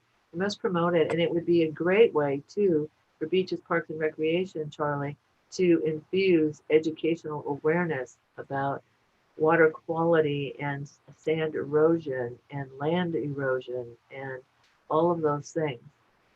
I mean, you've got the big format with parks to advertise and do some training out there. And if we did a linkage partnership with state parks, they might even, in their speakers program, might let people go in and give speeches at the historical cottage on some of these issues that are happening. And that way BPNR can, shake your flag there. So just ideas that are bringing out of adversity, there can be some really positive movements for public awareness and community activity. And a lot of people come out of the, they come out of the woodwork with ideas when they know that's something that applies to them. But when people see they're losing their beaches, that affects them greatly. Thank you so much for remembering to share that, Doreen. Cynthia, will you be sure that it's in the minutes? I can't hear you. Yes, I have that noted. Okay, thank you. Alrighty, I don't have anything specific from myself either.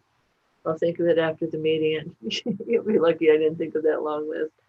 At any rate, I am going to adjourn this meeting to the next regular Coastal Advisory Committee, which is scheduled for Thursday, August 12th, 2021 at 6:30 p.m. via teleconference. And before anybody seconds that, I want to first, on our minutes here, congratulate Gary McCacken at his first meeting and now is our esteemed planning commissioner, is the representative from the planning commission to our body for one more month.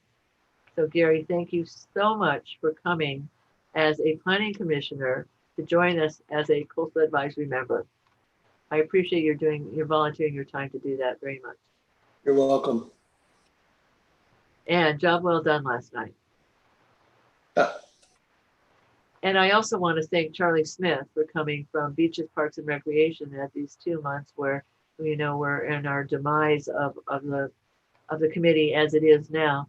But our wishes and our goals and our passions and our things that the city really needs still remain live and active. And we're looking to you, Charlie, on Beaches, Parks and Recreation to help carry the torch and help whoever comes on an environmental spread the word and get some of these programs infused. You have a great way about you when you can hear us talking and you can see your mind, you know, whirling up there thinking, oh, we could do this with this. You know, just like electric bikes on how you helped Doreen when she had that idea with the school. If you can help make things happen, you're a great facilitator that way. So I thank you so much for joining us. You've been a great addition to our group and I look forward to seeing you in August at our joint meetings with Doreen and I, 1 or 2 or some time there, but also our last meeting. So promise me you'll be there. Okay, I get the nod of the head and Gary too, right? You're not Right. Terrific. Thank you very much. And Doreen, yes, you're a yes for our last meeting in August? Yeah, what day, Your husband's not driving you off in an airplane somewhere, right? what day is that? I just want to make sure I'm back. See, I was right. Cynthia, August look at that. 12th. It's August 12th. Okay, no, I'm back August 8th. Oh, good for us. All righty. And Gary, you'll have finished all your travels by then too? Yes. All right. Charlie, are you planning a vacation? Do we have to worry about you running off the plane getting here? It's a TBD right now. There Uh-oh. is a potential for me to be gone that day. It's not 100% yet, so I'll let you know. Will you be home in the evening? No. This would be me river rafting up in Sacramento with a bunch of kids. Oh, no. We So. can't meet then. If you're not here, we don't have a quorum. Yeah. I will see what happens. It's I was not expecting to go, but then there was a recognition that we needed more adult leadership on the trip. So I don't know yet. So Could you go later in the day? Listen to me bargaining. no. I'd have to leave on Wednesday. So We could always move the meeting. yeah, we might have to Oh, move the we can meeting. always move the meeting. Cynthia. Yep. Did you make a note of that? Yep, just. Okay. Yeah, Tuesday of that week, which would be the 10th, would work fine. But is that the BPR meeting too? Yes, I think it's the second Tuesday Is is it? the BPR Yes, meeting. I think Cynthia's right. It's the Yeah. second Tuesday. Unless you don't have it that month, I'm not sure, because I know they meet every other month. Yeah, let me see here real quick. When did you say you're coming back? During the 8th? Yes. Okay. And Gary, are you gone in August in any time? So far, I don't have anything in August so far. Well, I do, but I can switch those dates.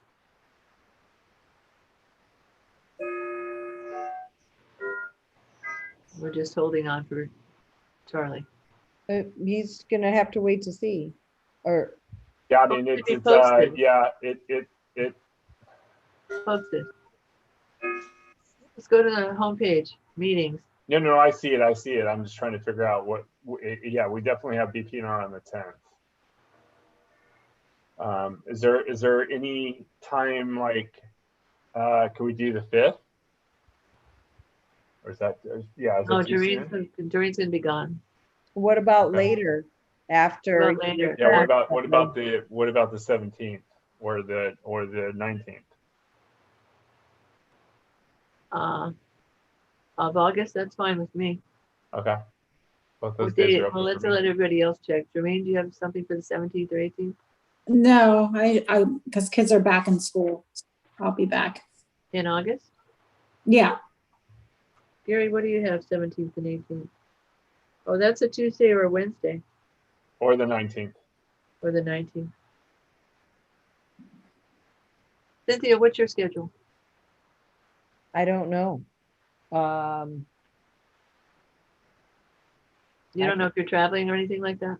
No, I'm not traveling at this point in time. Okay. Well, so should we right now try to change the meeting to the 17th, 18th, or 19th? Should we keep it consistent on a Thursday? Does How about the 19th? that work for everybody? Yeah. Gary? Yes, Doreen? Yeah. Okay. Cynthia? Can't do it without you. I don't know, let me see. So instead of the 12th, we'd be doing it the next week. You don't have baseball or some wedding or Nope, flying off to Timbuktu or something. no, it looks like I should be okay. Yep. Okay. So you want to set that up, Cynthia? I think you need to revise your adjournment. Good. I'm glad nobody seconded yet. Okay. The next regular coastal advisory committee. Oh, Eileen, are you still there? Oh, she's. Yes, I'm here. I'm here, Susan. Oh, hi, Eileen. How should I reword this for our adjournment? We're changing our date from the 12th to the 19th. Well, you're going to an adjourned regular meeting is what it's going to be called because you are adjourning to it, but it is your regular meeting. I know it's confusing, but additionally, I think you might want to check to make sure that well, I guess it'll be a Zoom meeting, so it won't matter. Right. Yeah. Yeah. Yeah. So, So I it's gonna read be it an as, adjourned regular meeting because it's your regular meeting, but you're adjourning to a different time or a different day. okay. So it's So called an then- adjourned regular meeting. Oh, thank you so much, Eileen. Welcome. So the next adjourned regular coastal advisory committee will be scheduled for Thursday, August 19th, 2021 at 6:30 p.m. via teleconference. May I have a second, please? Oh, that's an announcement. second. Oh, thank you very much, Doreen. And I don't think I need to do it. That shouldn't have been a motion, should it? Yes, well, it's It is a adjournment. motion. All Yeah. right, so let's vote in favor of the 19th. Charlie? Aye. Yeah? Gary? Doreen? Hi. And Susan's and I. So 4-all. Thank you, Cynthia. Thank you, Eileen. Thank you, everybody, for being here tonight. I appreciate all of your contributions and so lucky to be working with such smart people with good attitudes and great cheer. Even though we might step on toes occasionally, we never mean to leave without a smile on our face. You guys are the best. Have a good night. Thanks, guys. Bye. Good night, Bye. everybody. Thank you and good night. Night.